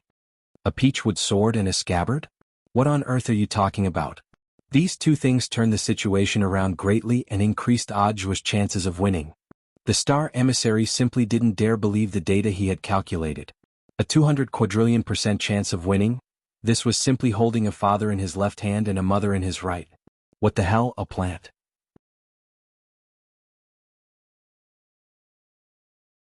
Chapter 1254. The star emissary would never have dreamed that the battle would be over before it had even started. Mother Teresa was an honest person. She had in fact already heard the sound of Star vomiting blood, but remembering that Star had told her before not to look back, she stayed where she was and didn't move. "Star, are you all right?" To be honest, she was very nervous. As one of the Foundation's emissaries, she had watched helplessly as an emissary was seriously injured before he had even officially joined the battlefield. This was a very complicated feeling for Teresa. Was this Audiobook a monster? "If you need my help, just ask. I have some healing methods," Teresa said. In fact, she wasn't a combat type, but a supportive healer. In the world of healers, she was even known as the mother of all stars. "No need, you can't help me," Star said weakly. He had already taken the tonic he carried with him. But at most, this medicine could only help him recover from his internal injuries. The damage to his vision was probably already irreversible.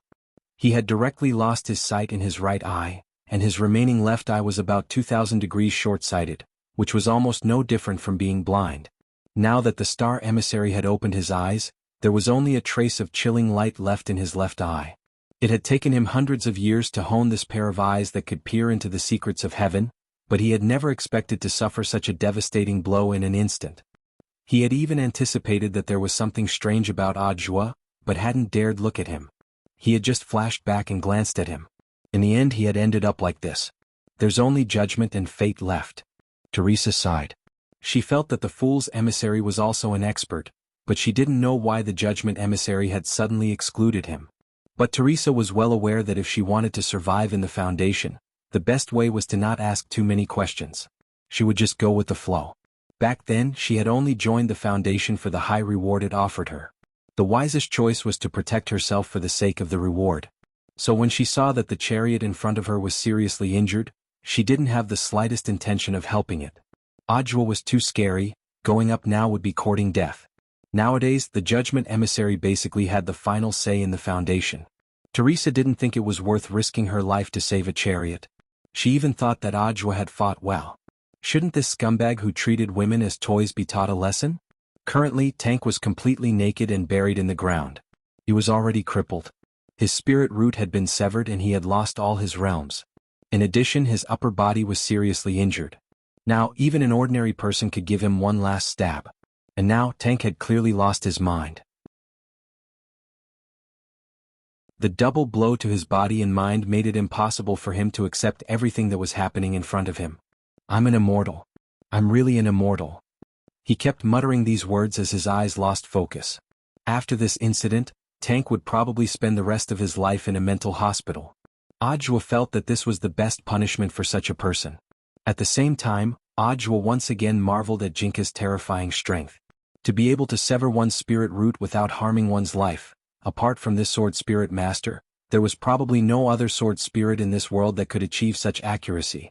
If an ordinary cultivator's spirit root were to be severed, they would definitely die. At that moment, Audiobook heard a few scattered claps from outside the school gate. He raised his head and saw a man in a black cloak approaching him from the direction of his line of sight. The man clapped his hands as he walked into number 60 high school. He took off his big hood, and Audiobook saw the black mask under which the word Fate was written in red. Judging from the color of his hair, he seemed to be an Asian. Book of Sage Immortal had sent Audiobook almost all the information on the Foundation's emissaries, including the judge Su Bai. But Book of Sage Immortal was still investigating this Fate emissary. At that moment, the Fate emissary had appeared. Audiobook was also speculating about his identity. Judging from the color of his hair, he seemed to be an Asian. "Are you from Huaxiao?" As expected, Director Zhuo is smart. The voice of the Fate emissary under the Fate mask was clearly altered. It seemed that this Fate emissary was hiding his identity. "I never thought that not all of the Foundation's emissaries would be foreigners," said Audiobook. Jinka in hand, he was ready to fight. "Audiobook, are you here for Tank, for revenge? Then let's begin. Let me say this first, I'm not here for Tank. I'm fighting for myself." The Fate emissary said, "Before Tank came, I already expected this situation. It's just that it's going to be a little more tragic than I imagined." Listening to Fate's words, Audiobook somehow felt that this person's tone was familiar, as if he had met him before, but he couldn't put his finger on who the other party was.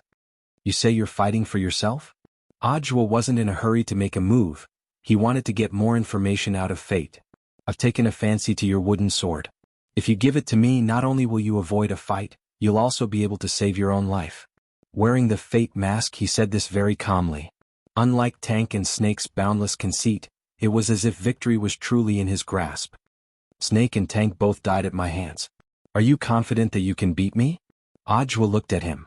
Like Tank, this Fate emissary's aura was pure and hadn't been invaded by the ethereals. But with the experience of fighting Tank, Ajwa was also wary of the magic weapons that Fate might use. The people of the Foundation were a bunch of lunatics. God knew if Fate had injected the ethereal into its magic instrument or not. Don't worry, I'm not like a despicable person like Tank. I'm truly capable. The Fate emissary stepped forward at that moment. He then took out his weapon, which was an emerald green bamboo. The bamboo had been shaved to a very sharp point, like a blade. Under the faint light, its entire body exuded a luster similar to that of amber glass. Ajwa was instantly on guard. The greatest truths were simple. The simpler a weapon looked, the more unparalleled its power might be. Wasn't the peachwood sword in his hand such an existence? Do you know the Sword of Destiny, Director Zhua? At that moment, the Fate emissary raised his head and looked at Ajwa. I have a feeling that the Sword of Destiny in my hand might come from the same place as the peachwood sword in your hand. As soon as he said this, he vanished into thin air. In a flash, he appeared behind Ajwa in the blink of an eye. You're slow to react, Director Zhua. But it's also fate that you were stabbed by me.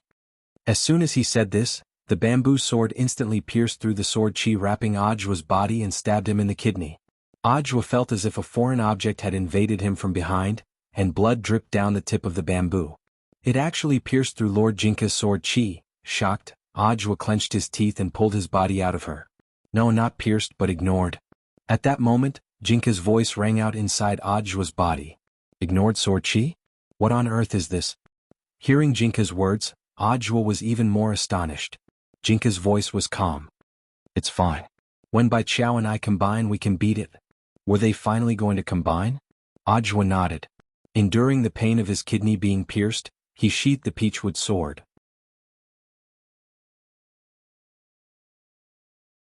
Chapter 1255. Ajwa believed that there were very few magic weapons in the world that could ignore sword chi, let alone Jinka's sword chi. Being hit by the bucket kidney was indeed painful, but fortunately, it did not directly injure his vitals. At that moment, the peachwood sword chi gently flowed into his wound and healed it. The kidney was a man's key, and this envoy of fate was vicious. Fortunately, he had Jinka's sword chi to protect him, so Ajwa felt that he could still be happy for the rest of his life. But when Jinka and Bai Chao became one again, an astonishing sense of oppression swept through the area. The youth dressed in a snow-white fur coat seemed to have come from the Milky Way. Starlight sparkled on his body, and he was so clean that there wasn't a trace of dirt or filth on him. He was like a king who had arrived on the stage, insufferably arrogant. This was Lord Jingbai. Ajwa looked at the figure in front of him in astonishment. At this moment, the young man's feet were off the ground and he was suspended in the air, staring at the messenger of fate before him expressionlessly. He snorted disdainfully, "Trash like this is not worthy to see this king's lineup. I didn't expect that I would force you out in the end." To his surprise, this envoy of fate seemed to know Jingbai's identity. The moment he saw Jingbai appear, the pressure was clearly on fate's side, but for some reason, Ajwa felt that this envoy of fate seemed a little excited. Boom. The next moment, Destiny's aura suddenly surged. It was as if a fountain of energy had erupted from his body like a volcano. This is... Ajwa was surprised.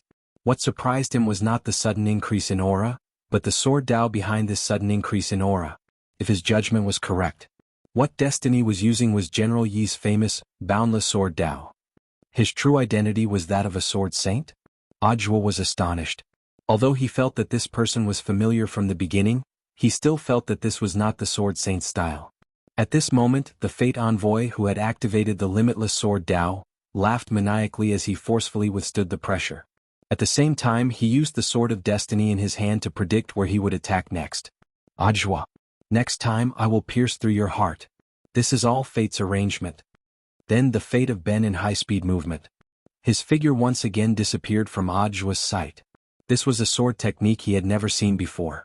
First, a preview, then a precise implementation of the content of the preview. It was another incomparably mysterious angle. The bamboo, known as the Sword of Fate, cut in from an angle that Ajwa hadn't expected. Like the last attack, it ignored the defensive barrier of sword chi and was aimed at Ajwa's heart. Jingbai shook his head, but he was faster than fate. The bamboo sword was only a few centimeters away from his chest. He directly attacked and circled behind Ajwa's back. He held the bamboo sword with his index finger. There were only a handful of swords that could ignore his sword chi. There was only one sword that Jingbai could think of. The messenger kept calling his bamboo sword the Sword of Destiny. But in fact, the true name of this bamboo sword spirit was Advance. The Prophecy. A sword spirit that was born in the same place as him. He had even competed with him for the position of the sword spirit master. But in the end he still won the throne by an overwhelming margin. Even Jingbai hadn't expected that their second meeting would actually be here. Is this the new master you found? Jingbai's face was expressionless as he mercilessly criticized the messenger of fate in front of him. You're really too inferior. On the other side, after stabbing out, Fate tried to pull the bamboo sword away, but found that his sword was firmly stuck to it by a tremendous force. The disparity in strength made it impossible for the Sword of Fate to escape Jingbai's grasp. Get lost, this is Fate's arrangement.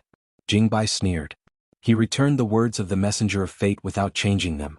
A sword light shot out of Jingbai's fingertip and traveled along the bamboo sword. This sword light was just a billionth of Jingbai's strength. But it was so fast and strong that it was far beyond what Fate could have imagined. Not good. At that moment, Fate gritted his teeth. He realized that he had to let go of the bamboo sword. But it was too late. The sword light traveled so fast that, like an electric shock, it swiftly poured into his sword-wielding right hand. In the blink of an eye, a crushing sword intent poured directly into Fate's right fingertip and crushed everything into powder along his finger. Fate reacted swiftly. He knew that he couldn't resist such a ferocious sword intent at all. The next moment, he gritted his teeth and used the finger sword in his left hand to cut off his entire arm along his right shoulder. This was to prevent this sword intent from spreading to the rest of his body. It was only then that Fate started to fear Jingbai. The sword spirit in front of him was too powerful. At the same time he was deeply aware. He already couldn't take this kind of attack a second time. As a swordsman, the pain of losing one's arm was something that no one could understand. Damn it! At that moment, he stared at the bamboo sword that Jingbai had snatched away, and his heart was filled with hatred. This damned liar. The sword spirit of the Sword of Fate had clearly told him that as long as he had him, he would win every battle. He had actually been swindled by a sword spirit. Winning every battle, it's all fake. Fate roared in pain at that moment. Jingbai Siji laughed when he heard this. He gripped the bamboo sword that he had snatched back from Fate with a rather surprised expression on his face. You actually told him that you would win every battle? Clearly, even Jingbai thought that this was a blatant fraud. During this period of living on Earth, Jingbai knew that there were phone scams and tech scams on Earth. The sword spirit's deception. This was the first time he had heard of it. The bamboo shook slightly in Jingbai's hand as if in response to his question. Ajwa felt that after this Sword of Destiny fell into Jingbai's hands, it would be a different story. She was extremely obedient. A few seconds later, after knowing the truth, Jingbai raised his head and stared at the envoys of fate in front of him, who were dizzy with rage. He didn't lie to you. Jingbai said, from the very beginning the forecast was very clear. He is below one spirit but above 10,000 spirits. He is victorious in every battle. Realization instantly dawned on Ajwa.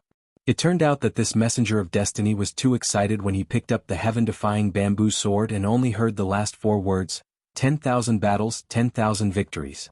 Listening to the whole sentence, it was indeed not a scam. Above all living beings, with this as a prerequisite, it could indeed be described as 10,000 battles and 10,000 victories. But perhaps even Zhu Jin himself would not have thought of it. The new master he had decided on. He had actually directly led him to the only man he couldn't beat. Sure enough, all of this had been arranged by fate. Take off your mask, Fate. At that moment, Ajwa looked at the man in front of him who was deeply involved in the sword spirit's deception. He felt that this envoy of fate's true identity was either he was Blade Master, or he was someone who was very close to Blade Master. Could it be Evil Sword God? But this guy was still playing landlord in prison. Chapter 1256. Ajwa actually always had his own answer to this envoy of fate's speculations. The number of people in this world who understood the limitless sword way was very limited, and the number of people who understood the sword way and could use it skillfully could be counted on one hand. Judging from the proficiency of the emissary of fate, his understanding of limitless sword Dao had already reached the acme of perfection. Apart from Blade Master, he really couldn't think of anyone else who was so proficient in this technique. Although Yi Jiang had displayed this sword principle in the National Body Technique competition, however, there was still a gap between a beginner and a well-practiced one. So, after ruling out the possibility that the envoy of fate was Yi Jiang, Ajwa could currently only think of one person. Jingbai folded his arms and blew lightly. Bang! There was a bang. The fate emissary's face immediately cracked and turned into fine powder. After seeing the other party's face clearly, Ajwa took a deep breath. It's really you. These 4 short words already proved that Ajwa's idea was completely correct. Sword Immortal Fan Rui. Back then, the man who was said to be dead but left behind a bunch of mysteries. In reality, the battle sect had also obtained some evidence to prove that the Sword Immortal was not dead. At that time, Ajwa had come to a basic conclusion. Back then, Sword Immortal Fan Rui put on a great show to help his disciple overcome his mental demons. For many years, the only person in the know, Evil Sword God's senior brother Yi Jianchuan, had been keeping this secret. After that, Sword Immortal Fan Rui completely vanished without a trace. He was like a cloud of smoke that evaporated from the world, disappearing without a trace. The last time he had seen Sword Immortal Fan Rui was in a book called Cultivation Sword Dao History. He saw the black and white photo of Sword Immortal Fan Rui recorded in the history books. Who would have thought that after so many years he would actually see him in person, and under such circumstances at that? I never thought that after disappearing for so many years, you would actually join the Foundation. Ajwa sighed with emotion. He saw Sword Immortal Fan Rui in a sorry state. He really couldn't figure out why an immortal sword immortal who had nurtured a sword sage would choose to join the Foundation, to help the wicked and do those despicable things. Ajwa had many questions. He even wanted to curse out loud. But he opened his mouth and said nothing in the end. He recalled what Fan Rui had said to him before the battle. He's fighting for himself. Then the real purpose of him joining the Foundation seemed a bit thought-provoking. I have my own difficulties. You won't understand. Fan Rui stood up. His entire right arm had been cut off, and the ground was covered in blood. The gurgling blood had already gathered at his feet and formed a pool of blood. The amount of blood was extremely shocking. I only beg of you to return that bamboo to me so that I can complete my final attack, Fan Rui said. Do you know what this means? I will die. Sword Immortal Fan Rui said with a smile. I predicted this battle several hundred years ago. For that, I must join the Foundation. It's just that I didn't expect the owner of the world's #1 sword to be you. Then you're mistaken. I don't have the ability to become his master. Ajwa smiled bitterly and gave Jingbai a look. Jingbai snorted and with a flick of his finger, the bamboo sword flew straight back to Fan Rui's feet. It doesn't matter if it's you or not. I still want to thank you for giving me the chance to challenge you. Fan Rui picked up the sword with his left hand. He was grateful that the bamboo sword had accompanied him on this path. At the same time, Fan Rui was well aware that his behavior wasn't something that ordinary people could understand. But it didn't matter. He had been fighting for himself all this time. At that moment, Sword Immortal took a deep breath and was ready for his final attack. Boundless Sword Dao all out. As soon as he said that, powerful sword chi surged out of Sword Immortal's body. For a moment, the ground around Fan Rui was hit by the sword chi, leaving dozens of deep ravines. This sword chi almost blotted out the sky and the earth, like a raging tsunami. Ajwa was astonished by such an astonishing amount. The man in front of him was indeed as strong as written in the history textbook he had read, and there was nothing exaggerated about it. However, this strength was only limited to the strength on earth. No matter how strong Sword Immortal Fan Rui's aura was, it was still just a drop in the ocean compared to Jingbai. The next moment he roared and charged forward. He was as fast as lightning. In a short period of time, Fan Rui used the power of Boundless Sword Dao to turn the bamboo sword in his hand into thousands of them. He had actually transformed sword intent into thousands of them. At that moment, all that was left in Ajwa's heart was astonishment. If Jingbai wasn't here, even if Ajwa's reservoir was all out, he might not be Fan Rui's match. Faced with the thousands of bamboo swords that were about to reach him, Jingbai simply flicked his sleeve to create a sword barrier in front of him. The brown spirit sword barrier turned into a solid shield that kept the thousands of bamboo swords at bay, preventing Fan Rui from getting any closer. The disparity in strength was still there. If this goes on, you'll die from the backlash. Jingbai looked at the man in front of him. In fact, he also didn't quite understand the other party's actions, which were like moths flying into a flame. Perhaps for someone who had pursued sword Dao all his life, dying under the world's #1 sword could be considered a kind of romance? Jingbai was expressionless. He acted according to orders and didn't have the slightest bit of mercy for Fan Rui. On the other side, Fan Rui was also doing his best to use the bamboo sword in his hand to take a step forward. The tip of his sword extended forward at a speed of a few millimeters, which could almost be described as minuscule. Ajwa didn't know what on earth Fan Rui's objective was. As time passed, he saw that sword immortal Fan Rui's body was already starting to crumble under the pressure of the sword barrier's backlash. Starting from the fingertips of his left hand, it turned into fine powder little by little. I've already won this battle. A few seconds later, Fan Rui laughed heartily. This man had completely disappeared from the face of the earth. It wasn't until then that Jingbai's pupils contracted. He already understood the real reason why Fan Rui had challenged him like Quafu chasing the sun. In a sense, that's indeed the case, Jingbai said expressionlessly. What does Lord Jingbai mean? Ajwa didn't understand. Fan Rui clearly has a stronger sword Dao, so why does he keep using his disciple's famous technique in battle? Jingbai said. Ajwa was a little enlightened at this point. Indeed. As a sword immortal, Fan Rui's sword Dao was also superb. But he had been using General Yi's unique, boundless sword Dao, for all his attacks just now. There had to be a deeper meaning behind this. In terms of sword Dao, he's indeed a lunatic. Jingbai gave his final evaluation of Fan Rui's behavior. He never thought that Fan Rui would actually turn around and use him. By challenging him, the world's #1 swordsman Fan Rui had fused himself with boundless sword Dao, and turned it into the intent of boundless sword Dao. In other words, after Fan Rui's seemingly moth to the flame challenge ended, boundless sword Dao had officially become a branch of sword Dao in heavenly Dao. This had been Fan Rui's goal from the very beginning. After listening to Jingbai's explanation, Ajwa was suddenly enlightened. Perhaps this was Fan Rui's way of proving his sword Dao. At the same time, he was also making a final contribution for his disciples and grand-disciples.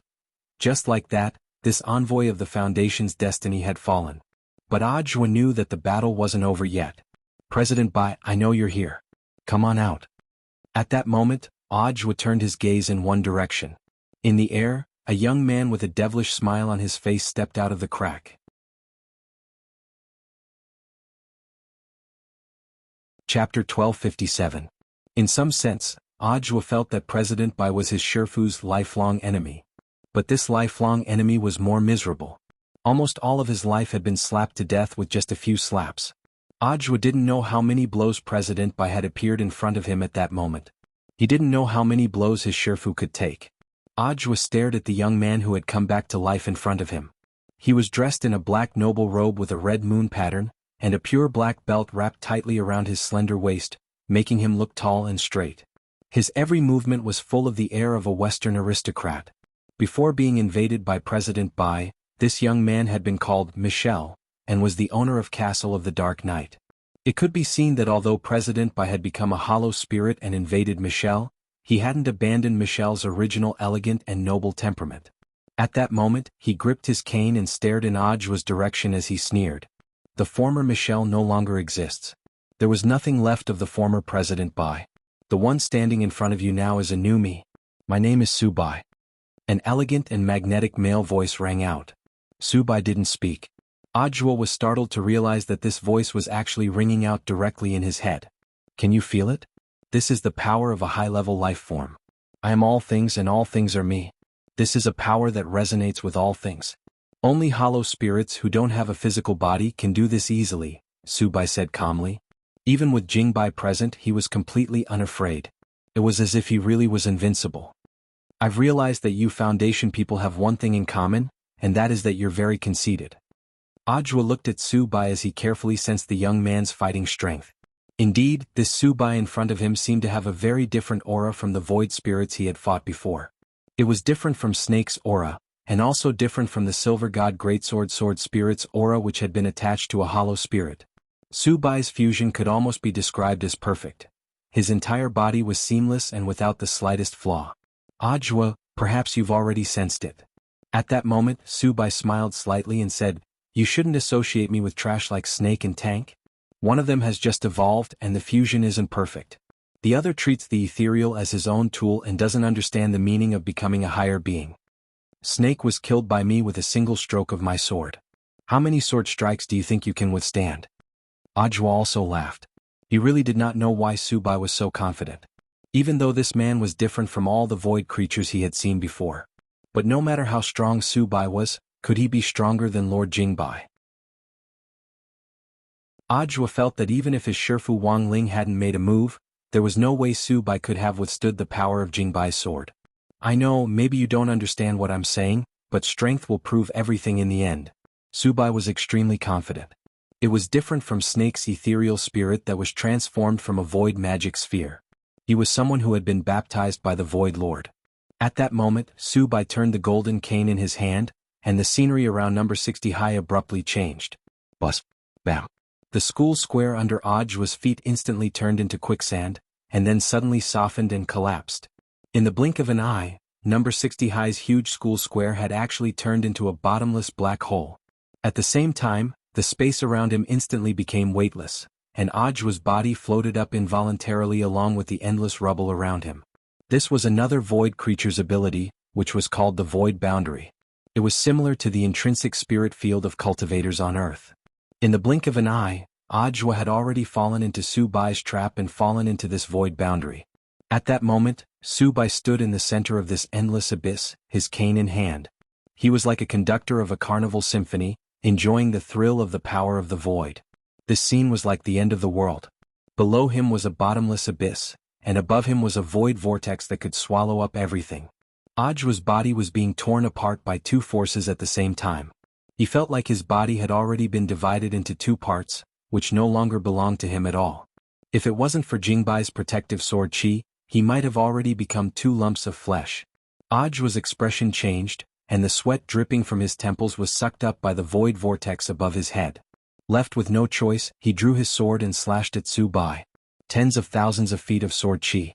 The moment Jingbai swung his sword, it was torn apart by the two forces at the top and bottom.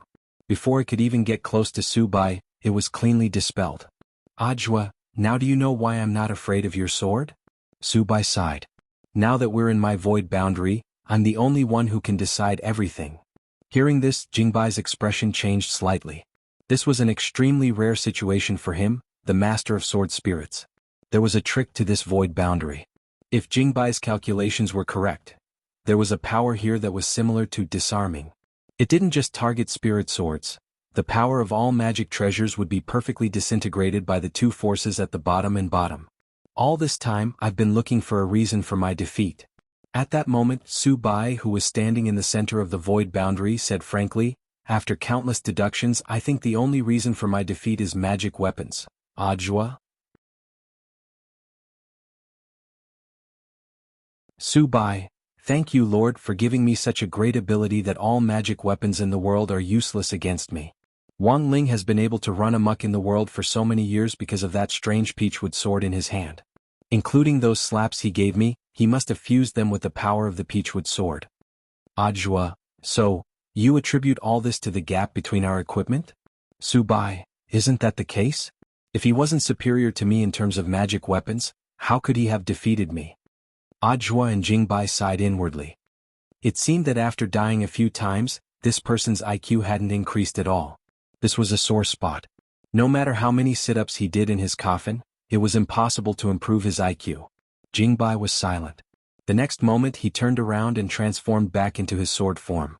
In his view, this kind of idiot was already completely hopeless. One more look at him and he risked lowering his IQ. Thus, Jingbai couldn't avoid it in time and had no intention of continuing to pay attention to Su Bai's senseless delusion. Although the sword chi had been devoured, he still had many ways to kill Su Bai. "Don't, Lord Jingbai. What will I do if you leave?" Ajwa cried out in his heart. "Haven't you noticed yet? Your Shifu is already here." At that moment, Jingbai's voice rang out in Ajwa's mind. When Ajwa came back to his senses, a warm hand abruptly rested on his shoulder. It was that man. That man had just finished his homework and was here. You're tuning in to the Han Lee's Wuxia Chronicles YouTube channel.